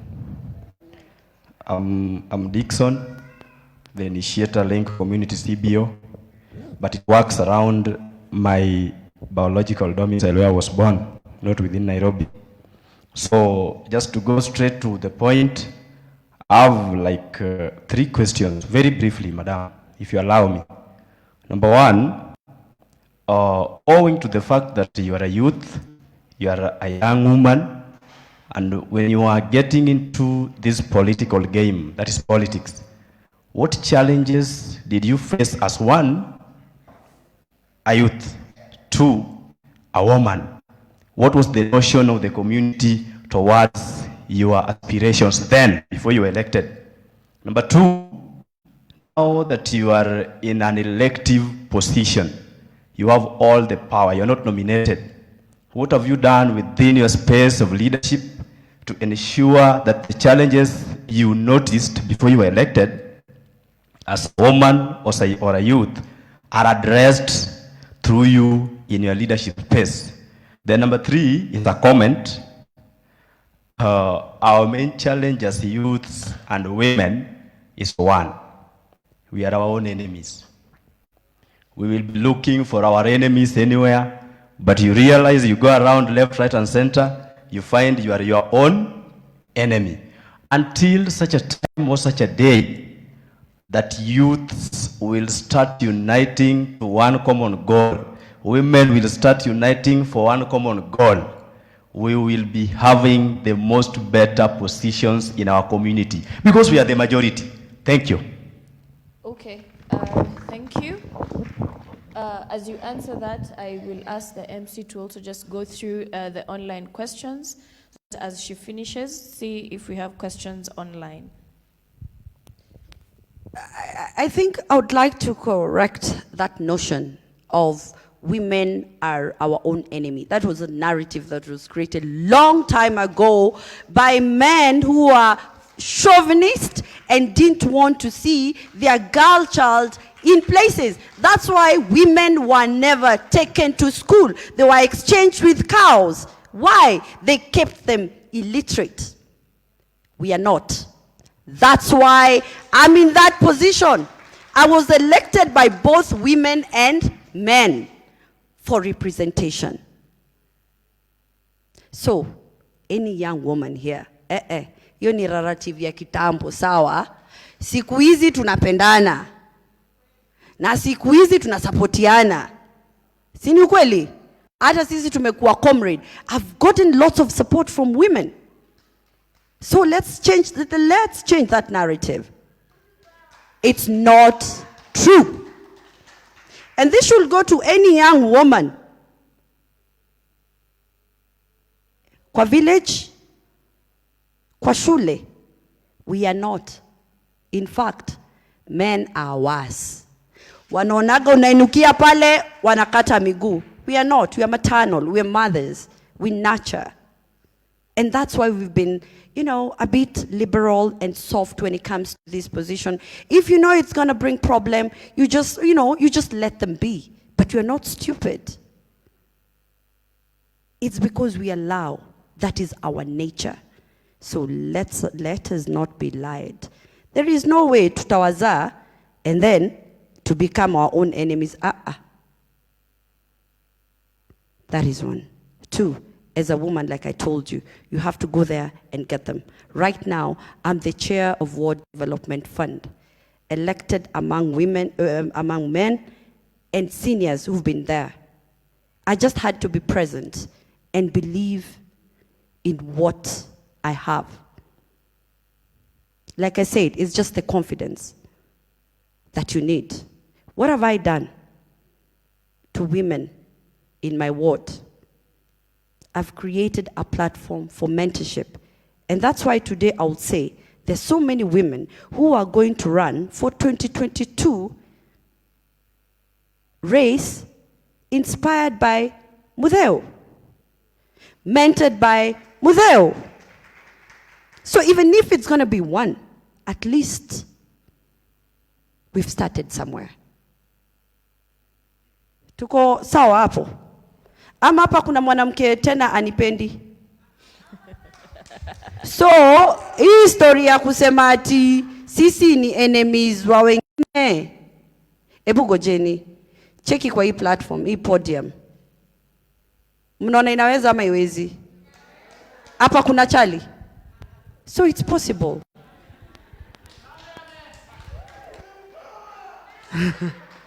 Lakini ngoja boy child atuache nyuma. Najua rada imechafuka mbaya. Na saa hii cause ya zile mitigations zile kwa na wase mliwachagua, that's why na lose my boy child kwa gun tei. Unaget? Cause ukizaliwa uliambia wewe ni mwanaume ufai kulia kaa ngumu na unaumia ndani. Na sidhani madhako alikuwa anakuambia hivyo, ni mzae hapa anakuambia wewe ni mwanaume unalia nini? You get me? So you can see, even youths, we've been messed. So we have to unite both men and women and as youth and set one agenda. Kama ukiona udem anaweza, msupport. Ukiona youth man pale ni young anaweza, madem tumsupport. Sawa. Thank you very much. It is all, again, this is why we tell these stories, because how many times do you get a platform where your leader is speaking to you in a language that you relate, So thank you very much, Mutheu. MC, do we have questions online that are directed to Patricia?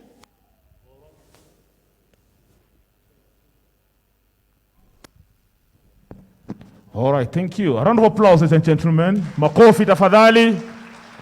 Mheshimiwa. Sio mlaumiwa. Hakuna point, si ndio? Pigeni makofi tafadhali. So now, I'd like us to also engage the guys following us online. Wow, huko online kumewaka moto. Hapa ndani kumewaka moto, sijui tutaenda wapi sasa. Noma sana. The hashtag is defending democracy. We are celebrating, we are marking Democracy Week. We have a couple of comments online. Starting us off is Lillian Awor. Thank you so much for following. She's saying, thanks for changing the societal norms, for the inspiration to push more women into joining politics spaces. But you need to push for policies at the county level that support youths. Instance, many youths are survivors of police brutality, police killings, profiling. Let's put our synergies together and we'll achieve a lot collectively. Hashtag defending democracy. Mheshimiwa, amegonga ndipo sio? Asante sana. Next we go to Onyango Makosewe. Hey, kizungu hii, noma. As a youth, we have to understand that we will face out. We have to ask ourselves, do we want to leave our country in a better place or the way we found it? What will be the next generations of youth identify us with? Or rather, what legacy are we leaving behind? You realize that the youth in days of James Orengo, Raila Odinga, and others are identified as second liberators. I feel we should choose something, be it social reproductive health, police brutality, GBV, sexual gender-based violence, or those other vices that affect us as a country, and try identify ourselves with. Let's fight for those rights. Let's go into those spaces. Let's not talk, shout without a clear channel of implementing these things. We are many, but still marginalized. How do we allow that? Hashtag defending. Very deep words. We need to start acting. Not just speak on panels, tuongee mingi mingi, tukitoka, tunaenda kukunywa wine, na tumeongea maji, si ndio? Asante. We go again. Lillian Aworo comes back again, says, party politics and party agendas is a problem in Kenya. When elected, you need to adhere to the party agendas. At times, they are not right and okay. Hashtag defending democracy. So you might be a right person, but you go into the party, you subscribe to a party whose policies and agendas don't subscribe to your personal opinions or even manifesto, your life, sio? So unakuwa mfungwa na mtumwa katika chama. So how do we navigate from that? Then we go to Jerry K. Mwangi. Thank you for following. Very strong comments online, ladies and gentlemen. Their ministries, I think this nilisoma. Hii nilisoma kitambo. So there is Nicholas Owita saying there is so many injustices in this country of ours. We need to educate society about their rights. Chapter 4 of the Constitution, Article 49. Yule akona katiba kwa simu, ingia Article 49. Hashtag defending democracy. Thank you so much. I think I return it back to you. All right, asante sana. And you can just get the reactions that people are encouraged that you're a young leader and you're doing different things, you know, in the space. So as a conclusion, and as we invite our next panelist, we would want you to, in 30 seconds, give us your parting shot.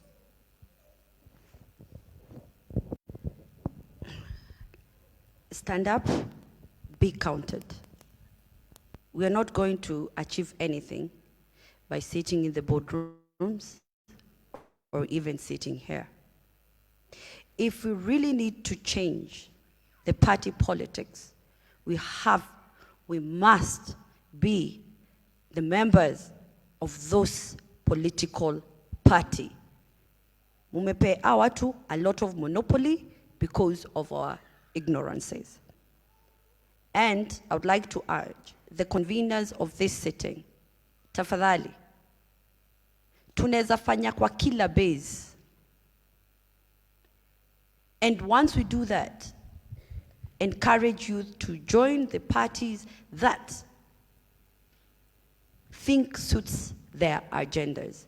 Otherwise, tutaendelea kupangwa na tutawahi get na solution. All right. Thank you. Hapo sasa. Asante sana Mheshimiwa Patricia Mudheu, always a pleasure. Asante for finding time and keep doing what you're doing. We celebrate you and we are behind you. Asante sana. We want to still stay in Mathare and I want to welcome Anthem Republic to come and give us a piece as Susan prepares. As Susan prepares to come join me on stage. Asante sana, Patricia. Thank you very much.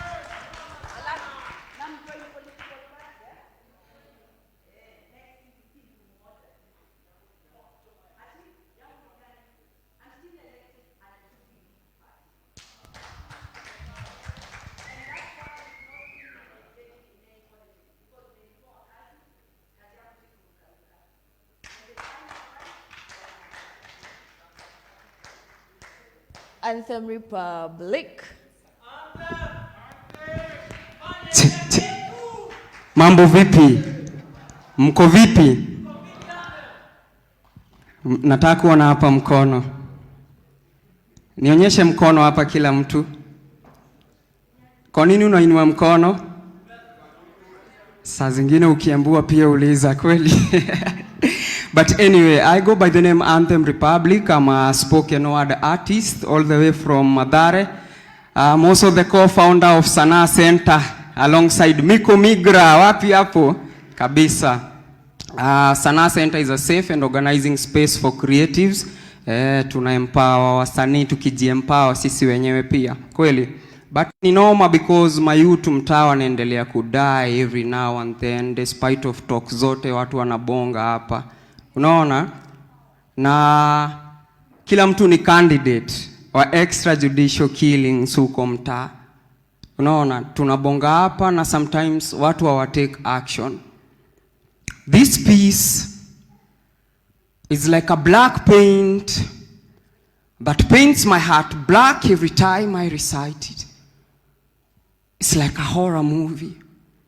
And I'm not the main character, so it's obvious I'm approaching my grave. Brave? Brave is no longer my name. My name is extrajudicial killing candidate. And I know CS somewhere is expecting me to pass, so let me pass this message before I pass. Because I live for the moment. More is not meant for me. God's plan, never. Afande's plan. Afande, kahunanga rada jio kitu kifietua huwa ina mada mtu cha uwe la. Soka spirit kakikuambia uwa kaambie la. Lazima ujue hiyo ni light unadim kwa familia yenye shachoreshwa giza. Familia yenye inawishio ingekuwa mchezo wa kuigiza juu leta breadwinner angeamka endelee kuchase dream. Dream yake ya kumake society according to God's will but blunder. Hii ni real na ushamgeuza your dream so. Daily unamchase simba akifuata swara kando. Mtani utupia mani nikienda jiji kuna kanjo. Hata kani cheo mbona kumada ikuwe ndio dajo. God am I living mapapa sama huu ndio mwanzo. Huku hata ukiamka mapema bado atakuita the late. Hakuna kabisa difference ya ugonjwa na afande. Kuzote zinaweza kushika hata ukuwe na kipande. Afande na respect the fact that wewe ndio uko in charge. Na hata kama umedunga koti we si koti usini judge. Buda fuata sheria, mi pia nitafuata sheria. Tunde better world neza kamstenje kuwagotea. Na ukinipata niko beza isiwa pia mi sitapotea. So afande itabidi unijenge kitu kidogo kuzunajua siko kazi na shida zako zangu wacha zangu ziwe zako na tubadilishe life sio kumalizanga life na nicheza party yako hapana cheza na party yako vile kwa ghetto mimi na struggle kama lion in the jungle man the daily mimi na hustle hizi shida nizi sikuishi bila skando nyumba kuchomwa na kando vita jua mpango wa kando na bala ya kubeta things unawase things hata kama uko things umeshindwa ku defend game so unatafutaga tu fame tushakubali wewe ni top scorer una madama youth in the name of ni wakora brother don't you know that's wrong Anthem Republic Hey Asante sana, Anthem. Anthem leaves you asking so many questions. Sababu hiyo message inafikanga home. Now to our next presenter, tulikuwa tumeshamu introduce Susan Silantoi. As she comes up, please give her a round of applause. Hers is going to be a bit different. She had prepared a presentation, so they're just going to put a stand for you there. And as they prepare the stand, maybe you can introduce yourself to the people. I don't need the stand, thank you. Sawa, asante. Take it on. Hi, everybody. Nataka kuona kana naweza waona nyote. How are you? Mko sawa? Okay. So my name is Susan. And I'll give you a short story, a little bit of a story, and then we'll have the questions. That's fine? Okay. So my short story is titled Taking a Leap of Faith. So I'll give you a background. Can you all see the screen? Mnaona screen? Okay. So can we have the first slide? Okay, I don't know how many of you can see that, but just from a scan, I'm assuming most of you are from Nairobi, right? There's just the one guy who asked the question over there who said he's not from Nairobi, na ule mwenye alipeana hongo to the cop earlier, who are not from Nairobi. Ati? Okay, it's just yeah. Anyway, so I'm assuming all of us are from Nairobi, right? Okay. So if you look at this picture, can you see Nairobi? Mnaona kama ni picha Nairobi? No? Okay. I like that picture of Nairobi a lot. Because it shows Nairobi as this green, really nice place, yeah? And some fun facts about Nairobi. Nairobi is the economic hub of East and Central Africa. It's like the transit place for you to get almost anywhere in Africa. Nairobi is the money in this country. It's the money in most countries in East and Central Africa. Nairobi is also considered like really, really beautiful. People think Nairobi is really, really beautiful. And a personal favorite of myself, next, is Nairobi has really nice sunsets. Ukiangalia jua, sometimes it looks really good. Nairobi has like 4.3 million people. It's a nice place. It's a really nice place. One of the best cities in the world to live in. But then, next, as most of you know, most of Nairobi also looks like that. And in fact, 60% of Nairobi actually lives in these areas. And most of you have said you've come from Mathare.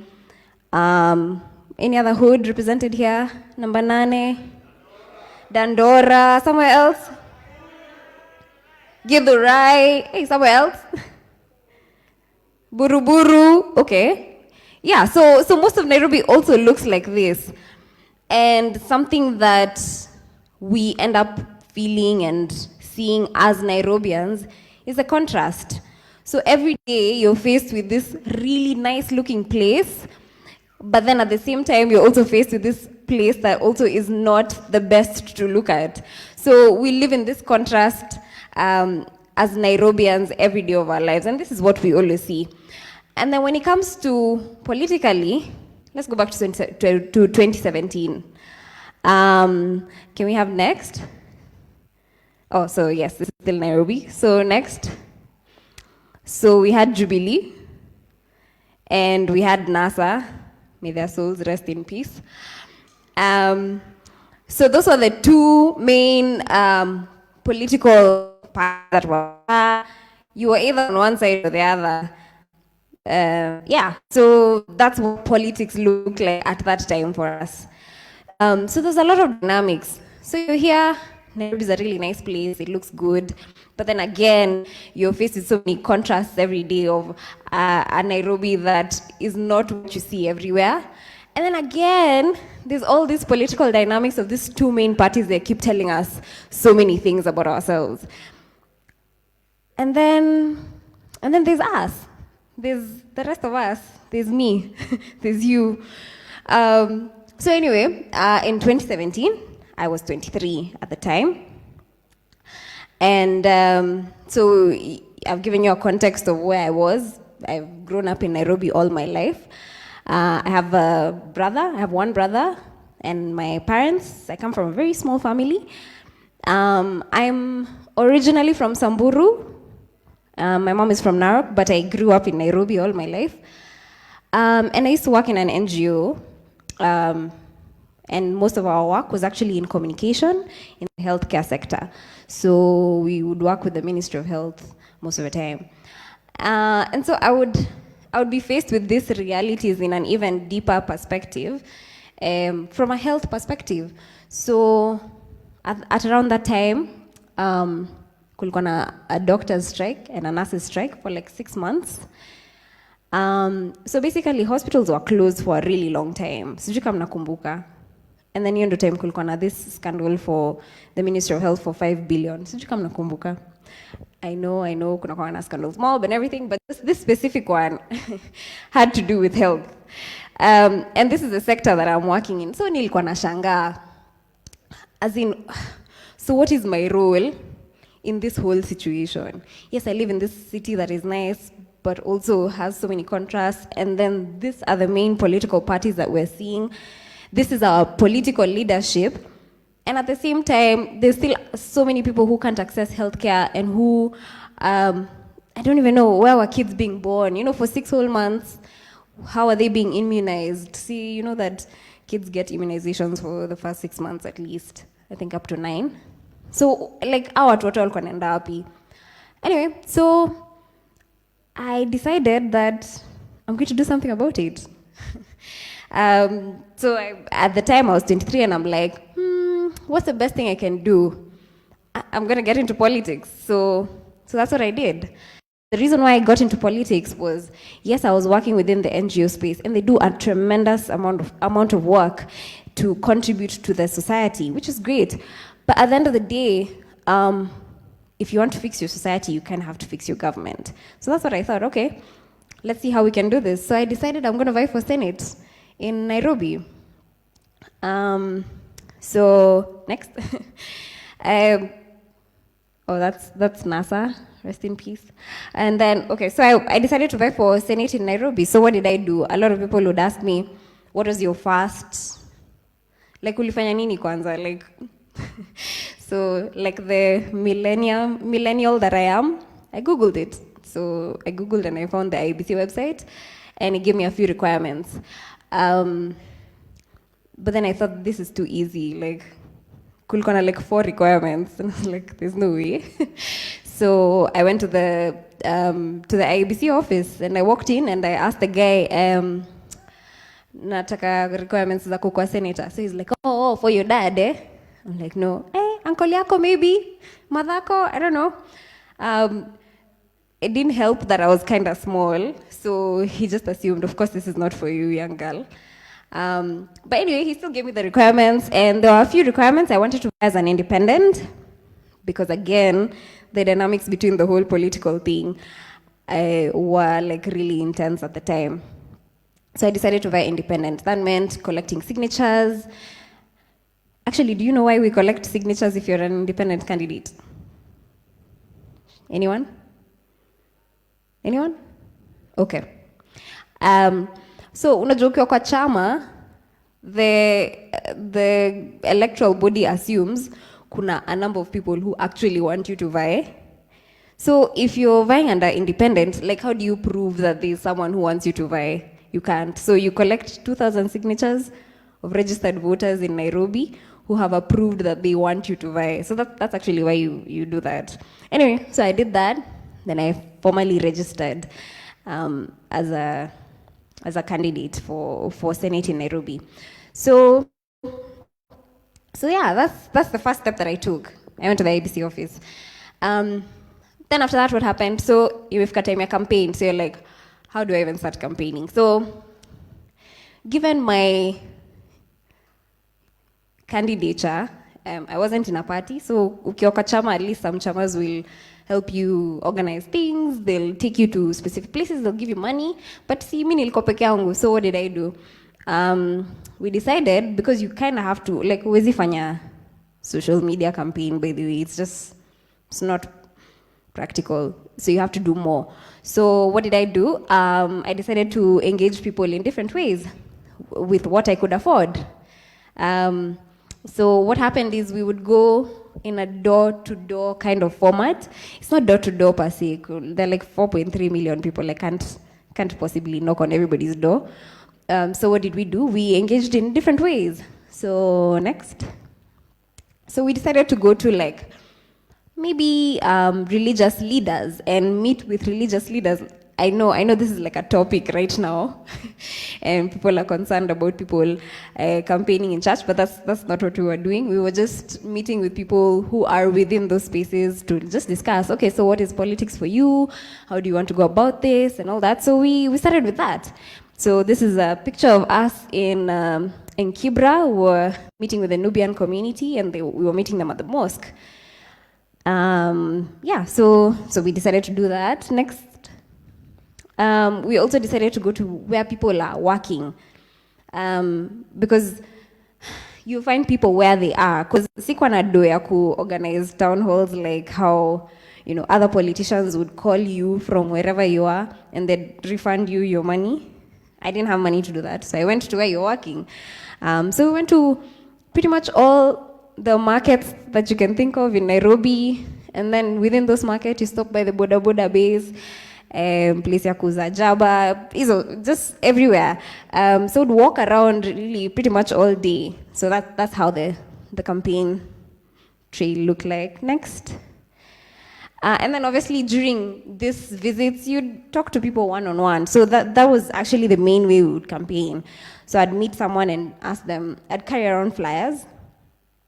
So someone and tell them, my name is Annie, and I want to buy, and I need to vote, and yeah. So that's how I campaigned pretty much. Next, sorry. We'll engage with youth groups. In various places you find young people just meeting and doing random things. I know there was a time I went to Mukuru kwa Ruben, and there's this base like walikuwa nakula muguka. I really don't know if they had me, but like walikuwa wengi, and it was like on a Wednesday afternoon. It was a very interesting experience because it just showed me how much we're suffering from unemployment. So anyway, those are the kind of engagements that we used to have. So we'd walk around mainly. You wake up in the morning like at 6. You walk around all day from like about 9 to 6 p.m. and then you do other things. Mimi sikuwa nafanya campaigns usiku juu nilikuwa naogopa sijui mimi ni dem, najua unajichunga tu hivyo. And then the last thing was also through mass media. So a lot of people assume community radios are not effective, but community radios were actually a really key network for me. So one of those pictures was at Koch. We did Ruben FM, which is at Mukurukwa Ruben. I don't remember what the other ones were, but yes, community radios were really critical. And then also mass media through the mainstream media that you see. And then the last 2 days of the campaign, someone sponsored a roadshow. So we did roadshows all around the city. So that's just a brief overview of what the campaign looked like. And a few friends of mine took pictures of me and made a poster for me. They designed the t-shirts as well, and a couple of people donated t-shirts, and that's what we used to wear. I used to wear during the campaign, and a few people who volunteered to campaign with me would do as well. So this was one of the most memorable moments of the campaign for me.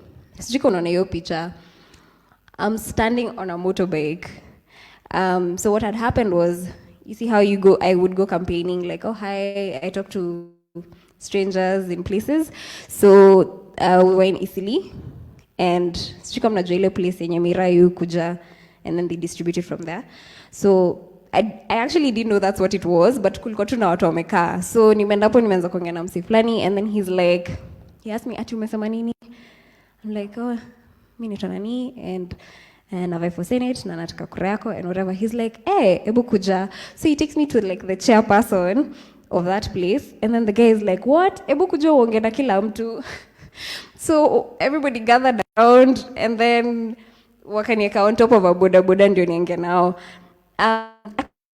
Said, but nakumbuka tu nilisema tu like, wase, and then everybody was shouting, hata wako wanasikia kinasema. So like it was such a fun feeling because I was there like, tunaingia hiyo Senate, yeah, yeah. So it was really fun. Like that was one of the most memorable moments for the campaign for me. Now I want to go into some of the challenges practically. If you would like to vie, what are some of the challenges that you would face? So one of the biggest challenges for me was finances. A lot of people would ask me, okay, so how did you get money to do any of your campaign? I actually crowdfunded. I had a pay bill number, and I raised quite a bit of money, like from strangers who would send me things like, they'd either send me money or they would buy t-shirts or posters. Some people would send, someone paid for a billboard, and the company gave me an extra billboard as support for the campaign. Someone gave me a car, a van that we drove around. So most of the funding that I had was actually raised through volunteers and well-wishers. So of course it was still a challenge because in total, like I probably raised about 2 million shillings in kind and cash. But my opponents were spending like 400 million, 500 million for the campaign. So of course that was still a challenge. I couldn't do things that my opponents were doing. But then I found a way to just maximize with what I had.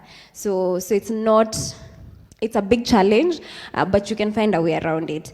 The other thing is my age. So I was 23 years old at the time. And it was funny to me that, we keep telling young people you should vie, you should get into politics and whatever. But that was the main thing people were faulting me for when I was vying. So they were like, okay, yeah, we want young people, but can you like go and get a career and do something else with your life? And then you come back and retire in politics. And yet these are the same people who are saying they want young people in politics. So it's quite ironic. But yeah, so that was the main criticism that I had. The other thing was the perception that Senate was a big seat. So a lot of people would tell me, mbona ukuanza na MCA, ama unajua kiti ya kina mama ni women reps, so endo uvae huko. So those are some of the sentiments that I would get. But again, there's no such thing as a big seat or a small seat. I guess maybe the presidential one is a big seat. It's just a different role. Everybody does a different thing. So that was a challenge. The other thing was social media was a battlefield. People can say really nasty things on social media, and we're humans, and I'll see what they've said, and it'll probably get to me a little bit. But yeah, every time there was a weird thing that was said, I just remind myself, why am I doing this? I just want to make a difference here.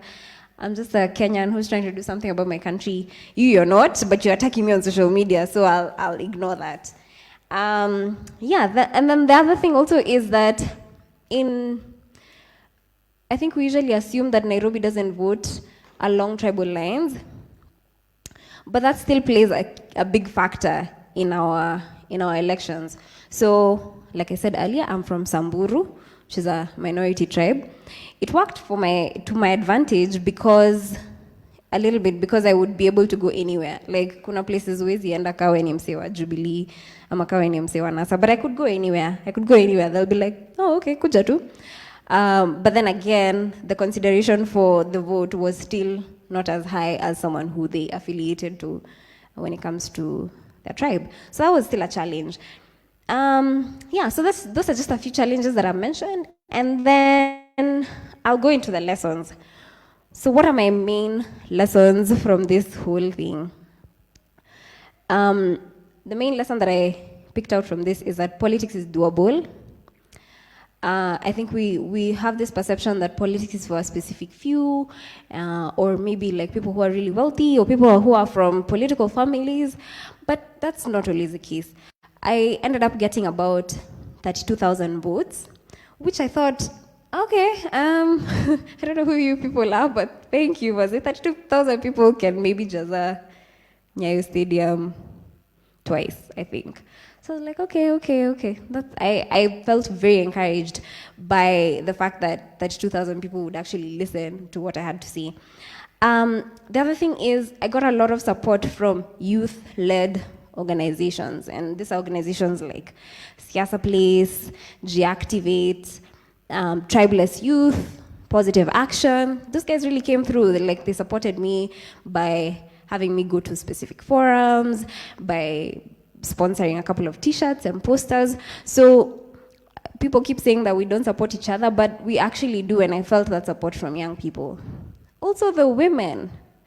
I was listening to the earlier conversation about women don't support one another, whatever. That's not true, actually.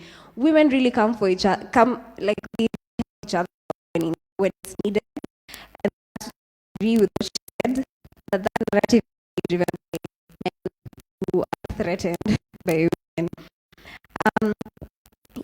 So eventually, after the election period, I myself to this and decided to pursue public policy because I thought this would be a meaningful contribution to the country.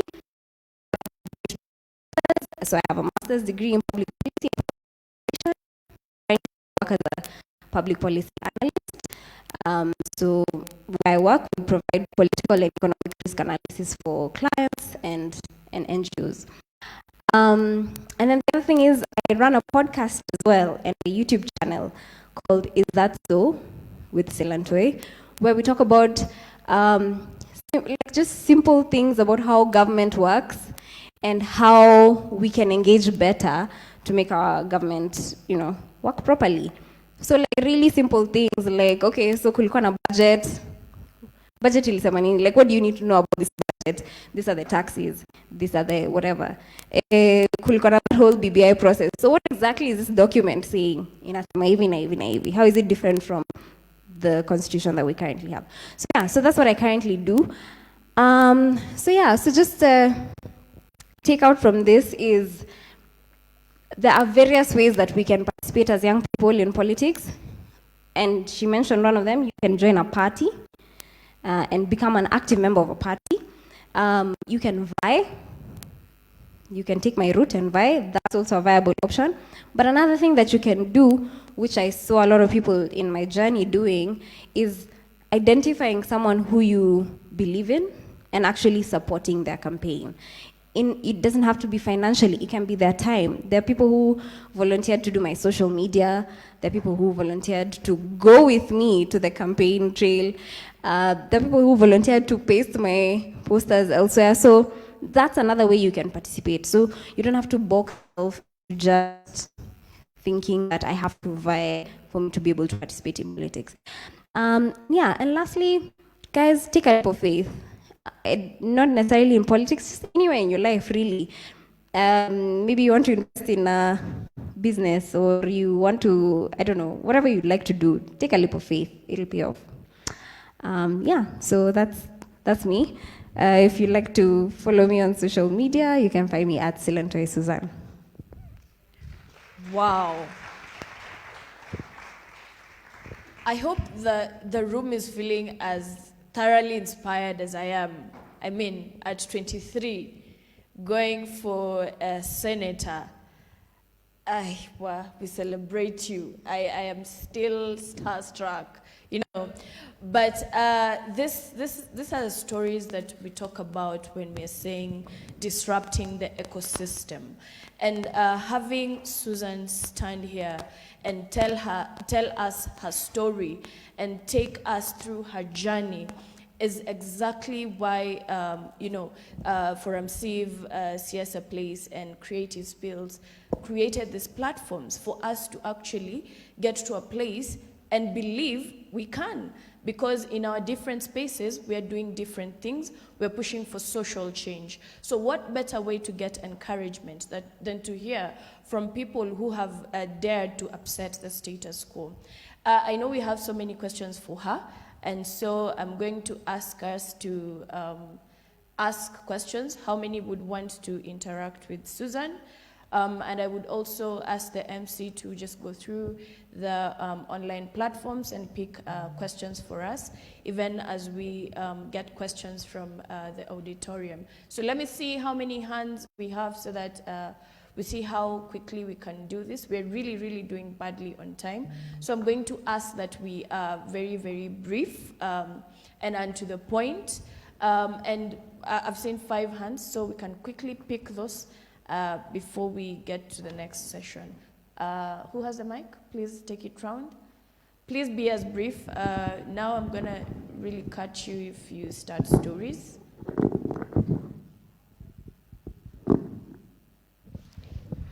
Hi, Susan. My name is Rachel, and if there's a vote, even if you say kura yako, siri yako, if there's a vote I'm really proud of, was voting for you despite I didn't know you. Nasi ni kubrag, I gave you my vote. So you have a task. So my question would be for you, I understand that, like, when you talk about leadership, it's not about where you come from, who you are, but do you think the fact also maybe you're a bit middle class or from a privileged community, did it really work for you or against you when you're going to ask for the votes? All right, thank you. Let's pick the other question. Hi, Susan. Hi. It's good to hear from you, and much appreciation for taking that leap of faith. I think I'll ask you the question I asked in the first segment, which was not answered. Do you think we have enough youths who have moral authority to run for government offices as the status of the youth? Because according to the National Bureau of Statistics, we have 35.7 million Kenyan youths. And we see there's not much that has been done, especially when you talk about youth and politics. Do you think we have enough youths who have the moral fabric to run for the government offices? Thank you. All right, asante sana. Yes, I love that we are getting the brief bit. Anaitwa Julius Okoth, a social justice warrior and a trainer on civil resistance. And I've really the word that you've used, that you let us disrupt the ecosystem.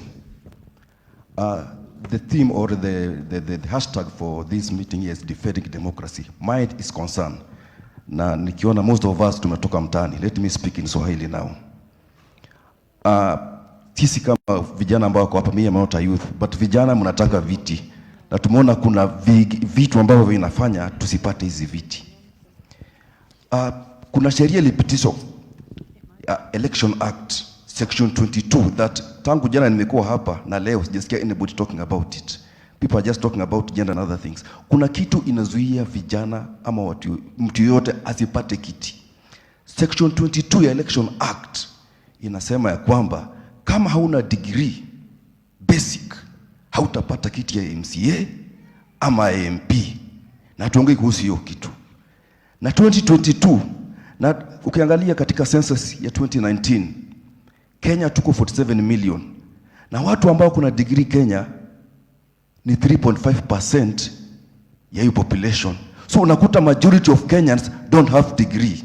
Na sasa utakuta 2022 wenye ataenda katika election, wenye watarepresent sisi ni minority. So if you are defending democracy and yet you are allowing Section 22 to happen 2022, what should we do about it? Because hataki kuruliwa na minority ambao kuna degree. Thank you. Okay, thank you. There was one more question behind there. So hey everyone, Silantoi, hi.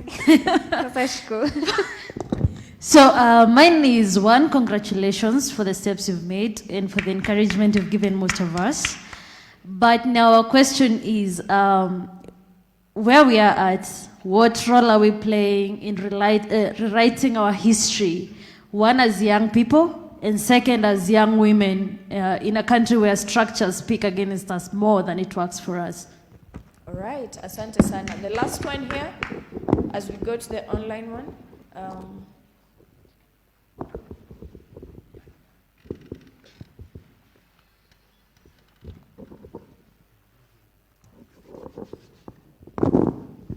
Asante.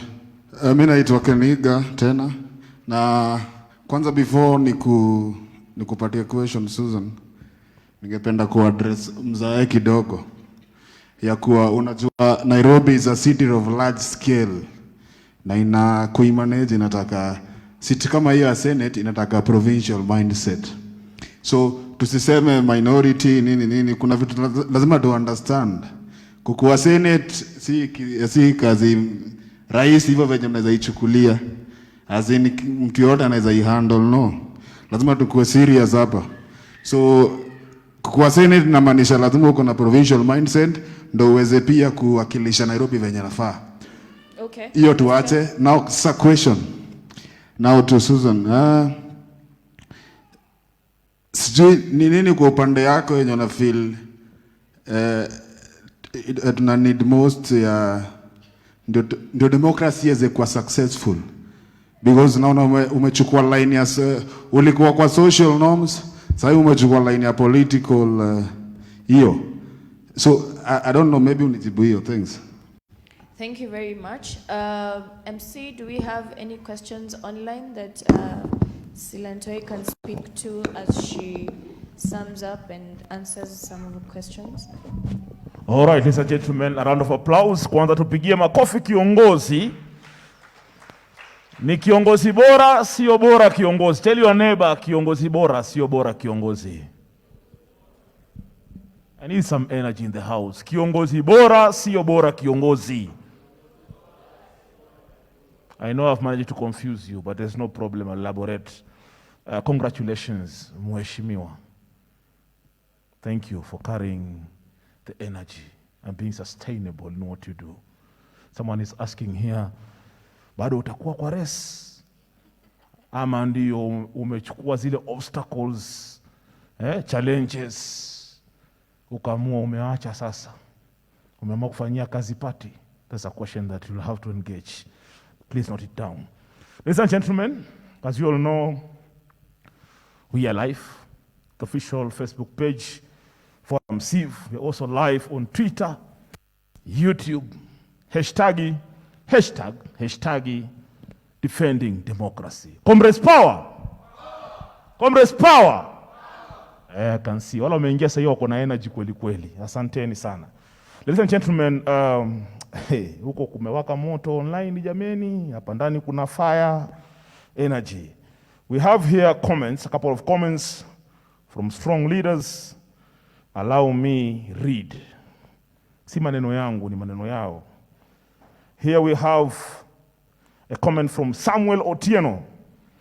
Samuel is saying, yes, I'm gonna urge Kenyan female young leaders just to develop courage and be confident enough to form political parties that will really enable them to fight for their rights in these political positions. Because, I repeat, because what a man can do, a woman does better. A round of applause, ladies and gentlemen. Thank you, Samuel, for that strong message. We have Lillian Awar coming up strongly. She's saying, defending democracy, the buck stops at us. It's the high time we focus. Let's mobilize our fellow youths and say no to all these inequalities. We have the power, we have the numbers to defend democracy. Thank you, Lillian. We have Roman Kamau. Thank you, Roman Kamau. He's saying, Nicholas Songora, thank you for quoting me.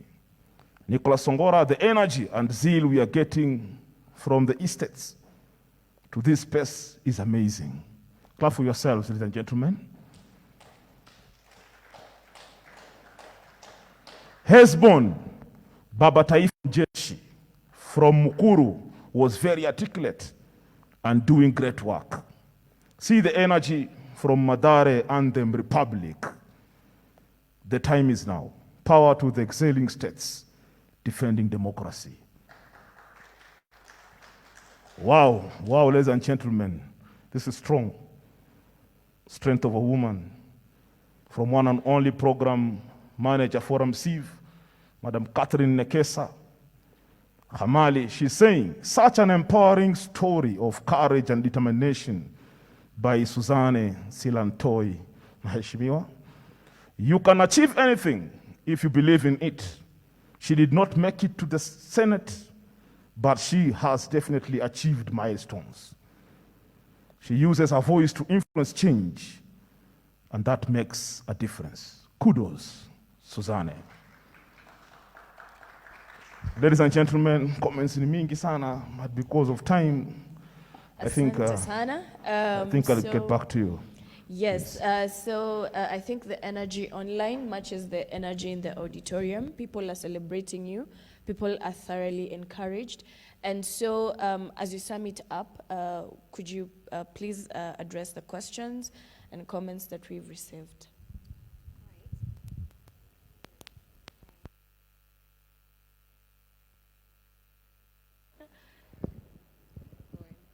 Check. Okay, there we go. So thanks again for the really nice comments. I'll address a few questions, and I'll start with the one from Rachel. Rachel, you asked about privilege and where I'm from and whether that played a part. No, it did not. And I grew up. I didn't grow up in the slums, or I didn't grow up in like the wealthy top, whatever. I'm just an average middle income family person. So it didn't actually play an advantage to me, because I felt out of place everywhere I went, and most people would actually not interact with me genuinely because they feel you're not from our hood, you don't know what we're going through, and therefore we're just not going to vote for you. So I think that did not work in my advantage. And the other thing is, if I came from a really wealthy family, maybe it would have worked in my advantage, because I'd probably have the resources that I would need to compete with everybody else. So I was just in the middle there. And so my privilege or lack thereof did not really play a big role in the campaign for me. You asked about, sorry, I didn't get your name, but you asked about whether there's young people who are capable of bringing about any sort of change in the country. And yes, there's lots of young people, even in this room, who have taken time from their day to get involved in things of the country. And those you people are the people we need to see taking up spaces of change in this country. I know a lot of our politics has often been the challenge has often been how monetized it has been. It's about the money, it's about who's wealthy. And so people who are getting wealth even through illegal ways are the ones who are getting involved in our politics more. But money is not the end of it. It's not the beginning and the end of politics. And if we get a critical mass of people who are willing to do politics in the right way, then we will probably get a solution to this. And that's why forums like this are really important, to have like-minded people engage in ways that, we can beat the wash, we can beat the ungodly money that is in our country. So yes, it's possible. We just need to find a critical mass for it. About the degree question, I know it's very difficult because on one hand, it excludes a large percentage of our population. On the other hand, there's been a lot of people who've been crying for qualifications. I've had people talk about if you want to be a doctor, you have to go to med school for 6 years. If you want to be a lawyer, you have to go to law school. So can't we have something similar for our political system? I'm not saying that requiring a degree is the only solution to it. But I guess this is a point where we can have more conversations about what does a qualification of a representative, or of a governor, of a president look like. So I think it's a good place to be at, to have that conversation so that we see what is the solution. Because kusema kweli, si uko na watu wagani like in parliament, or how many times do we see our MCAs wakichapana na maviti? Is that what we always want? Probably not. So how do we go about this discussion? And I think the degree question is just to start us off. It might not be the right solution, but at least it's an entry point to this. So I'm not saying it's good or bad. All I'm saying is, I guess this is a point to have this conversation a little bit more. Shiko, you asked about what our role is now. And during the presentation, I talked about you can either join a party, or you can vie, or you can support a candidate. But I think the critical role that we need to play as young people is to inform ourselves. Like, people don't watch the news and pretend it's cool. You know, we pretend it's cool to like, I don't know, Miss Jangi, anything about this country, like, say wanakwanga, you know, whatever. That's not cool. That's our role. Like, we are supposed to know what is happening in our country if we want to do something about it. So simple steps: watch the news. Find out what is your MP doing. Who is your MP? Who is your MCA? Mnajua hata. Find out who those people are. What are they doing? What have they been doing? Is there CDF in your constituency? What has that CDF been doing? That's the role that we need to play as young people now. Finding out, being informed, and once we're informed, then we can be able to understand how best to bring about change in the country. And I think democracy, there's a lot of problems with democracy. But I think democracy helps us in a way, in a small way, to just have our views represented. So there's a lot of challenges with democracy worldwide, even democracy as a concept. But I think for now, we need to tap into using democracy to be able to achieve what we want. So if we're going to, we have to register as voters, we have to participate in elections. That's the only way democracy will be able to work for us. Will I vie again? Yes, absolutely. Just not in the next election, because I would like to further my education. But in 2027, I'll be back and I'll vie for governor for Nairobi. Great. Yeah. Great. More power to you. More power to you. All right. Awesome. I mean, this has been awesome. You've really inspired us. You've really encouraged us, and I hope you will interact with us even as we're having lunch. But it's really been great, and we celebrate you for what you're doing. Keep doing you. Asante. Thank you, and thank you so much for having me, guys. All right. MC, who is the artist who's gonna invite our next panelist? All right, thank you so much. Asante sana. Our artist who umeshamuinvite ukamtajwa jukwaa. I think we should bring this gentleman again back on stage. He breathed fire. Breathed fire. The Republic guy. Anthem Republic. There's a demand for you. The MC says. You should come back on stage. Ile ilikuwa si party yako ya kupiga show. Yes. Ile ulikuwa umedandia tu. Ulikuwa umedandia. This is your time now. Yes, and as Anthem comes, ama peace zimeisha. I will also ask Juliana to come and join me on stage. Yes, Juliana. A round of applause. Strength of a woman. Pigieni makofi tafadhali. Two great people coming on stage now. Ladies and gentlemen, reminding you that we are celebrating Democracy Week. Hashtag defending democracy. Defending democracy. Of course, we are on Twitter live, you're on Facebook live.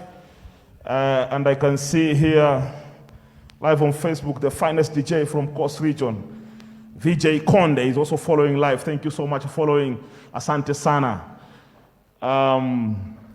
Republic. Hey brother. Hey. Walai, tutakuwa na mazungumzo. Okay. Baadaye. Wakimaliza mambo yao utakuwa na mazungumzo na wewe. Okay. Republic mwenyewe. Pigeni makofi tafadhali. Take the stage. Take it away, brother. Okay. Take it away. Asante kwa sana. So na feel tunaweza break monotony kidogo, si ndio? Ni kanathia. Yes, I. Sema star. Kweli. Sema star. Star. Sema star. Star. Mimi nataka kuambia wewe ni star. Na lazima ungae kwa ile kitu yote unadu, lazima ungae. Unajua kuzuia mtu mwenye anajituma ni kama kufungia moshi kwa nyumba. lazima itapenya kweli. So wewe ni star. Sema star. Sema star. Mi ni star, we ni star, mi ni star. Hata cast yenye unajua hainaga shape ka yangu, jua mi ni star, mi ni star, we ni star, mi ni star. Hata cast yenye unajua hainaga shape ka yangu, jua mi ni star. Nakumbuka vizuri hiyo day. Hiyo day haikuwa day ya sports, but ideally nikamia tu kimchezo na sikuwa na budi kujoin kwa game. Nilijipata nimeipenda hadi kulikuwa vile nilikuwa napenda dem yangu. Na ilifika point hadi akanitoka. Alichoka kujiframe na singemblame, na singejiblame. Nilijijazia labda tulikuwa na different aims na yangu ilikuwa deep within me, na hata ningekuwa kipara aje haingenipea peace bila mi kuipractice. And so kalamu kwa mkono, kitabu kwa meza, na after kalamu na kitabu zimemeet, Anthem ndio ule mtoto alizaliwa. Niliintroduce Anthem kwa mabeste, wengi waka like, wengine waka dislike, like Anthem huwezi panga punchline, not knowing walikuwa right juu mimi siwezi panga line ya punch. Nitapangaje line ya punch na mimi mwenyewe ni punchline na hawezi ni punch. Nina line more than punch hadi nakopesha Kibera line 7. Mimi ni ile kitu inafanyanga Chris anasema baba, hata wasapere wanajua Anthem nejaba. Mimi ni star, we ni star, mimi ni star. Hata cast yenye wanajua inaga shape ka yako, waambie wewe ni star. Our star tumeti. Another round of applause for Anthem. I know some of us are looking worried about time, but tulianza late kidogo, so we're going to spend a few minutes just to hear one other powerful story.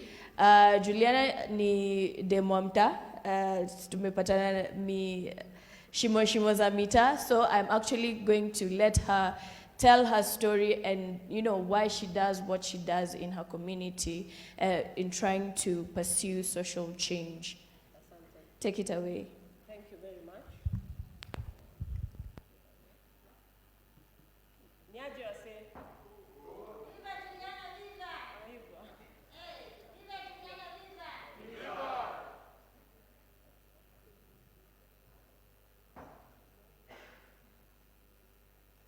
Mike.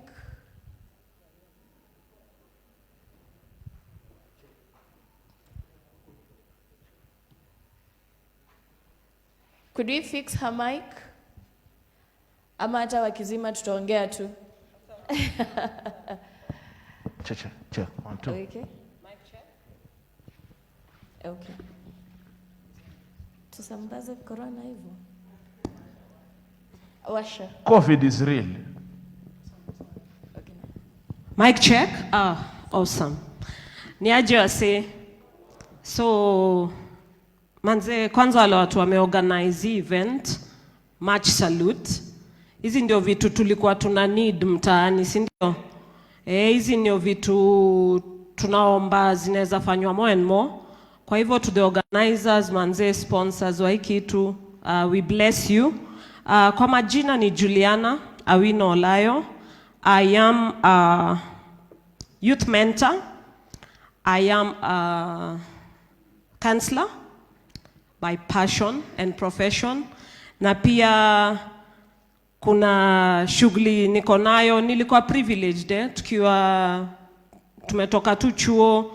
I was so privileged kujiingiza kwa stories za leadership through support ya capacity building. Nikakuwa delegate wa the National Youth Council. Na naweza waambia, I can say one thing for a fact.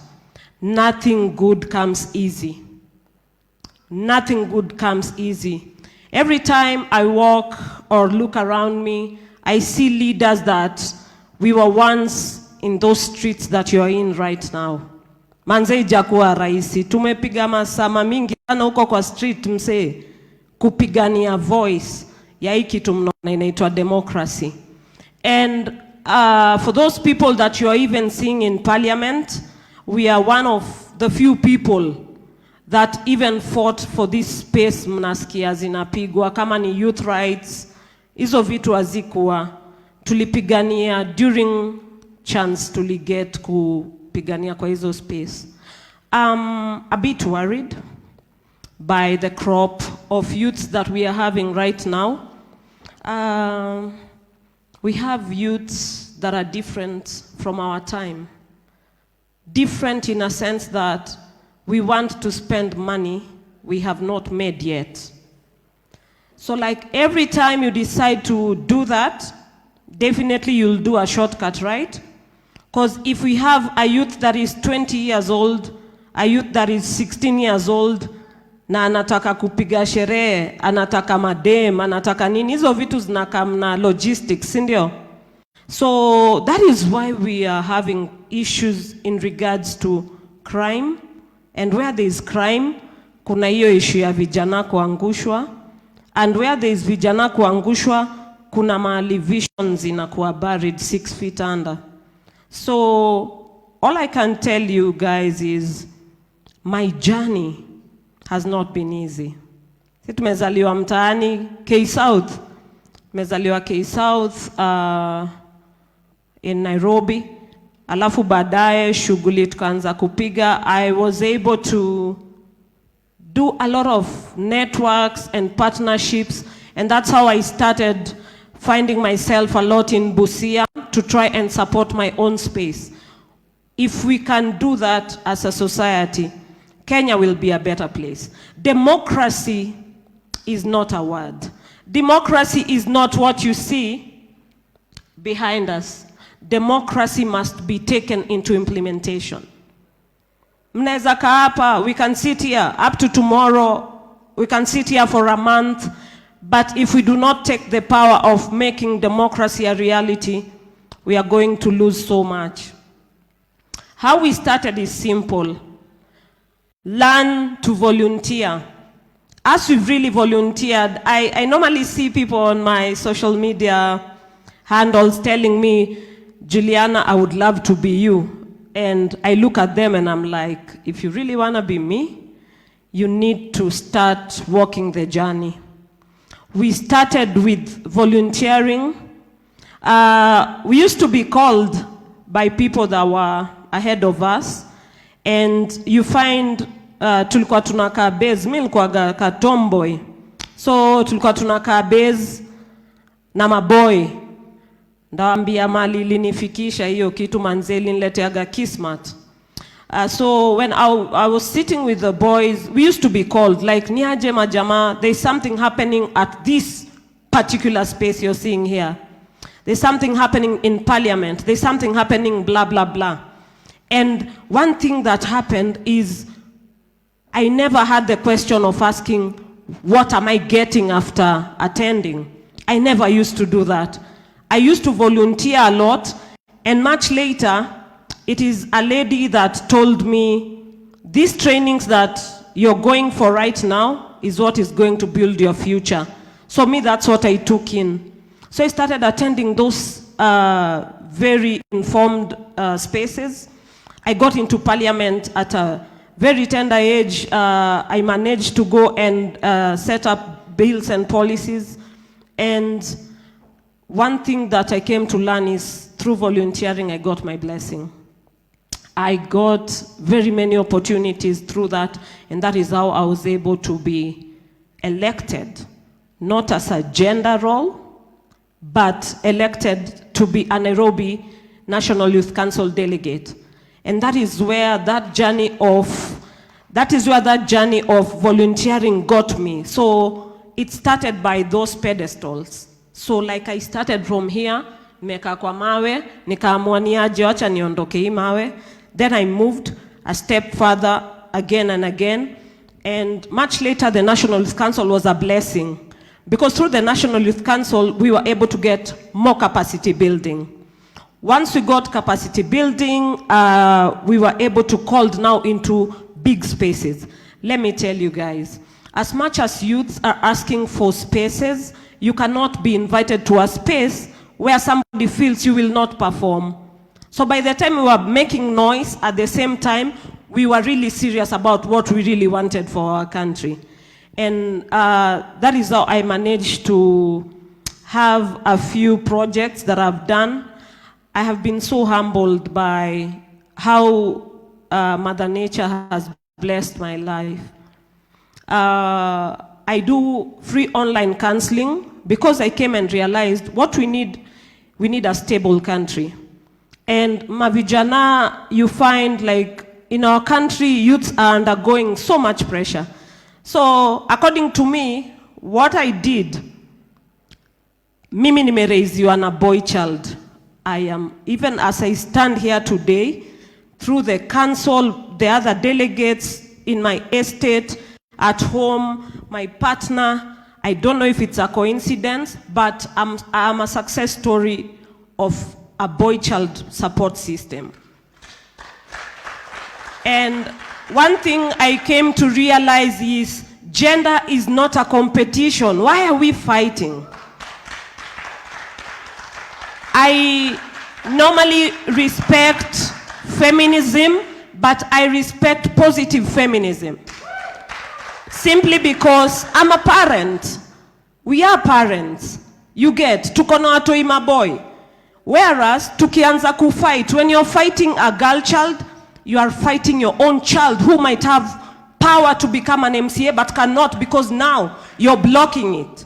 A policy might want to be done but you're blocking it, not knowing maybe you born a leader.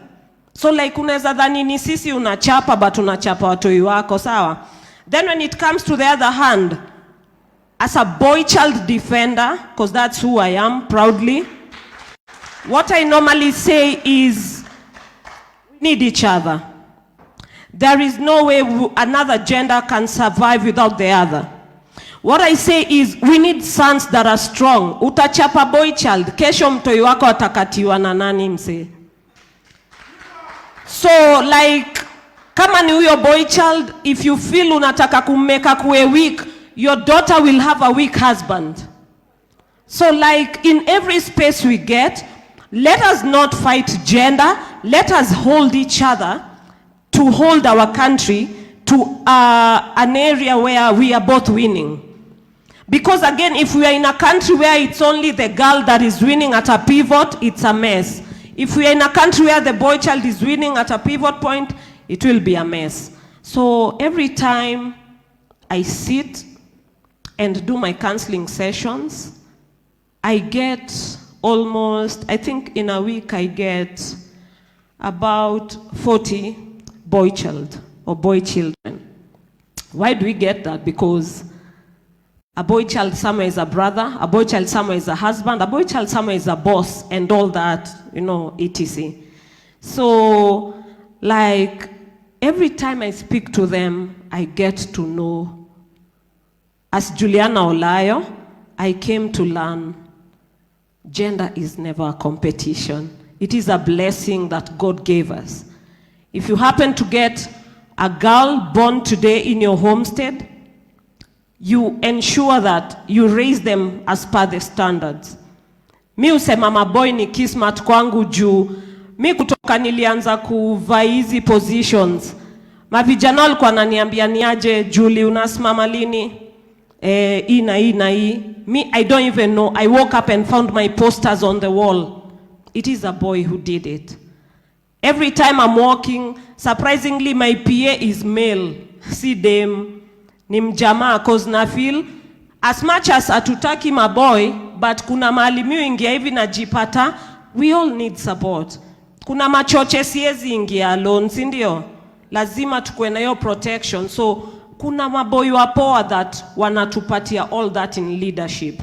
Mi nimekuwa baraka na nimebarikiwa kwa boy child. That's why I decided to give back, and I gave back through an online forum, and I'm sure you'll see it and we'll network more. It's called Open Talk with Juliana. Why I chose Open Talk is because I came to realize we cannot talk about problems without being the solution. So I was like, niaje kila siku tunaenda kwa ma TV kuomba 15 minutes. Mimi nikasema hapana. What can we do for youth? Let us create spaces that we can bring our youth to voice their issues as much as we want to understand them. What we lack as a country in all generations, we lack chances, opportunities. What wanna feel young people are a competition, so they want to suppress us. All in all I'm saying is, you can't have your cake and eat it As youth, you cannot say that we want a better society. We want a better government. I have seen politics is around the corner, right? Ni nani bado tumeona anaanza kuchochwa? It is the same youth. So democracy is not the problem. The government is not the problem. The problem is us letting the government and democracy play us around. We need to stand up and realize that if we need to win, we need to start a journey. One thing I can tell you today, you might be about 200 people here and others online listening. There is no testimony where there is no test. There is no testimony where there is no test. Anytime I see a young person shot, dead, I get worried because I believe where there is a boy child, there is a generation. So like kila time nikiona boy amelala chini, ameuliwa, I get so pained. Me kuna time hata, I find myself crying a lot because najiambia, that is someone who had a vision. So why are we having our visions dying on a daily basis? And as youth, you feel it's not a problem. Right now, youth voice zao ziko chini. Voice ziko chini, and you'll continue being suppressed because voice ile umenyamaza nayo, voice ile una feel uende ujifiche nayo base. Guys, there's a time for everything. Okay. There's a time for everything. So all I can say is, as a country that is fighting for democracy rights, let us not fight by words, but by actions. So thank you so much, guys, and God bless you, and it's an honor being here in front of you today. Asante. All right, asante sana, Juliani. And you see, these conversations are very important because we cannot have a conversation about defending democracy. We cannot have a conversation about democracy if we do not talk about the people who actually push these wheels to promote and enhance democracy. So that is why these sessions are very important, because democracy will only make sense if we see the faces behind, the force that pushes for democracy in our spaces. So asante sana for that session. Boy child defender, nimesikia boy child wamepiga makofi mingi sana hapa leo.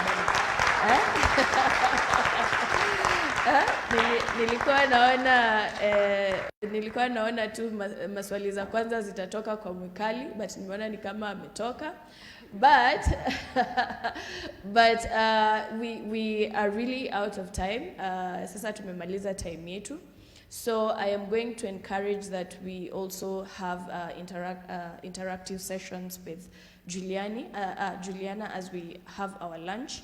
But kama kuna swali moja ambayo unafikiria huwezi kaa nayo, I am going to give you just one. Awesome. Sisi wote tumesema tunaenda lunch. Where's one? Okay. The one with Marvin there. Araka, swali inaisha tukienda lunch, si ndio?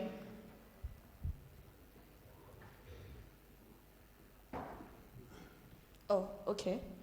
Hauna sauti hiyo design? Niko nayo. Aya, ibu. Juliana. Niko nakuulizaje? Ni poa sana kwanza, first of all, ni poa sana unatetea boy child. Tumeshukuru sana sisi kama boy child. Na ni challenge gani unapitia moso wewe kama a lady enye una support boy child na Kenya Nadu? Na it's very rare kupata si rare but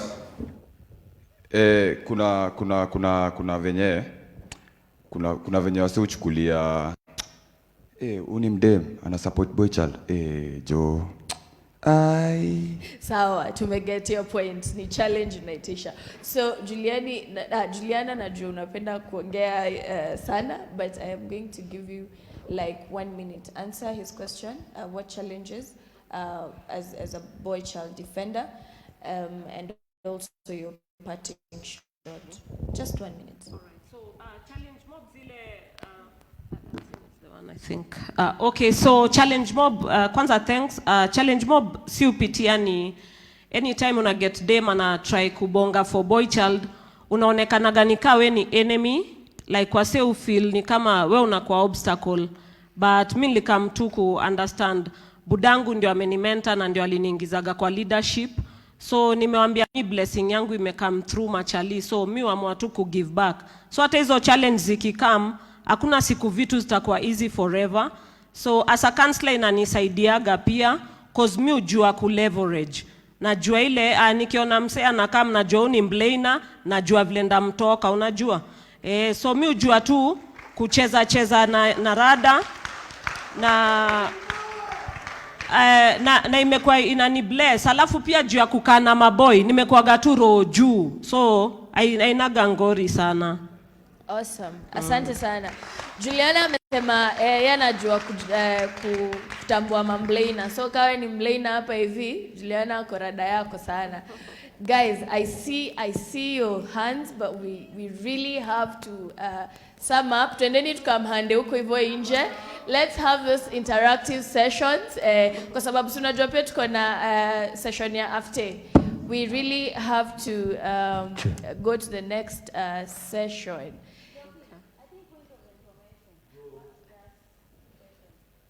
Okay, point of information Mekali. Tukiendaga. And as I also give back the floor to the Comrades Power. Yes, Juliana Power. I think for me, the reason why I said point of information is information even for all of us who are in this room, that the way we perceive feminism, it's the same the way people say activist ni noisemaker, you see. And I think it's really important, all of us, whether you're a boy child or girl child or democracy, everything, to understand that the reason feminism is into life is because we are fighting even for that democracy. We are fighting and calling out oppressive men. Oppressive men, not, kama we ni mpoa mbona to call out, you see? And that's why it's usually bad when you drive this narrative that there's negative feminism and positive feminism. You have to be very careful, especially also as leaders and as influencers. And secondly is that whether you're a man or a woman or, let's say, an LGBTQ person, if you're a violent man or a violent woman or a violent gender non-conforming person, we can't excuse that. So that's why I felt it's really important just to step in and understand that we need to understand that and difference.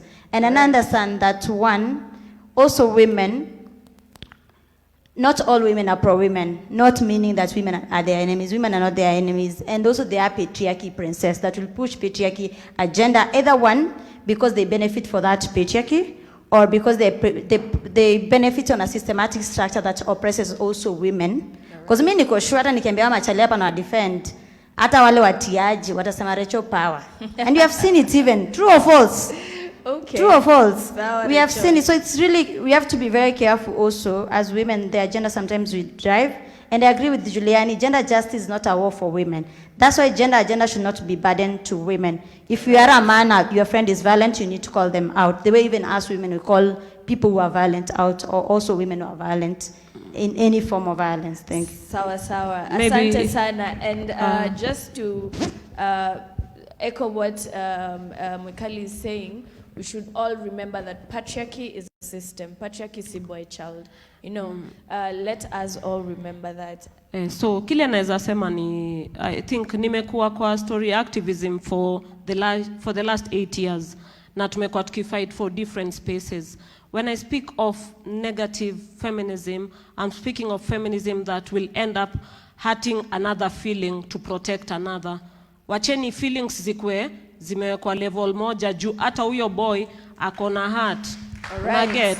So just like in politics, where there is a positive, there is a negative. Where there is a negative, there is a positive. But si ati tuna support zile democracy rights zinakuwa suppressed. Shukran.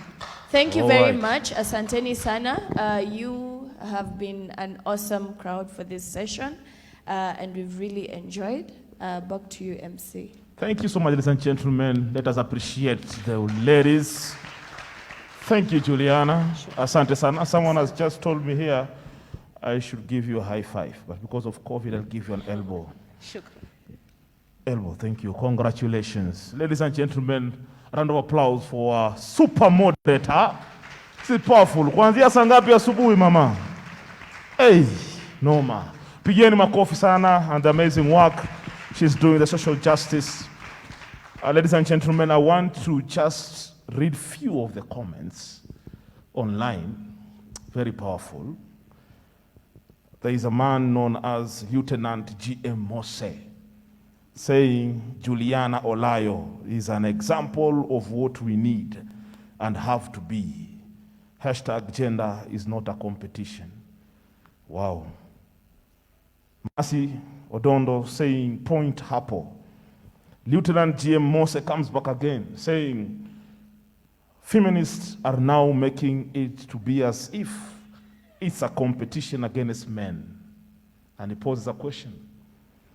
Why don't we agitate for change as one, regardless of who is in leadership? Very wise words.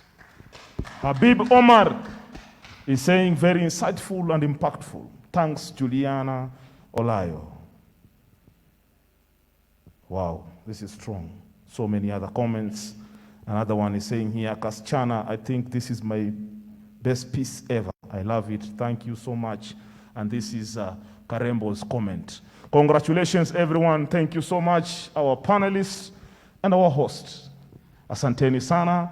As you're taking your leave, ladies and gentlemen, I want to give a special announcement. One is we are marking Democracy Week. Two, our hashtag is defending democracy. And 3, please mind social distancing when you're coming in the afternoon here. I can see our brother hata wengine wamelaliana. Mapenzi ya wapwani jamani na watu wa Nairobi ni noma. Not friendly for COVID-19. Umelalia paka mwenzako hivi yani, haujali. That is normal. Please, when you're coming back in the afternoon, ensure there is a seat in between you. And pia, you know, as Kenyans, we are very ignorant. Hata kuna vitu vya upande huu, kidogo huku nitawasamea. Lakini upande huu wa kushoto, naona kuna disclaimer katikati ya kila kiti pale imeandikwa don't sit here. But you still sit. That demonstrates how we have knowledge but don't want to apply. Sindio? Ignorance. Activists. Comrades power. Comrades power. Viva with democracy, viva. Viva with social justice, viva. Viva with feminism, viva. Asante, nilikuwa nafikira mtaongea hapo. Sasa, there's a special announcement. We are going for a breaking for lunch, ladies and gentlemen. And for those moving out using the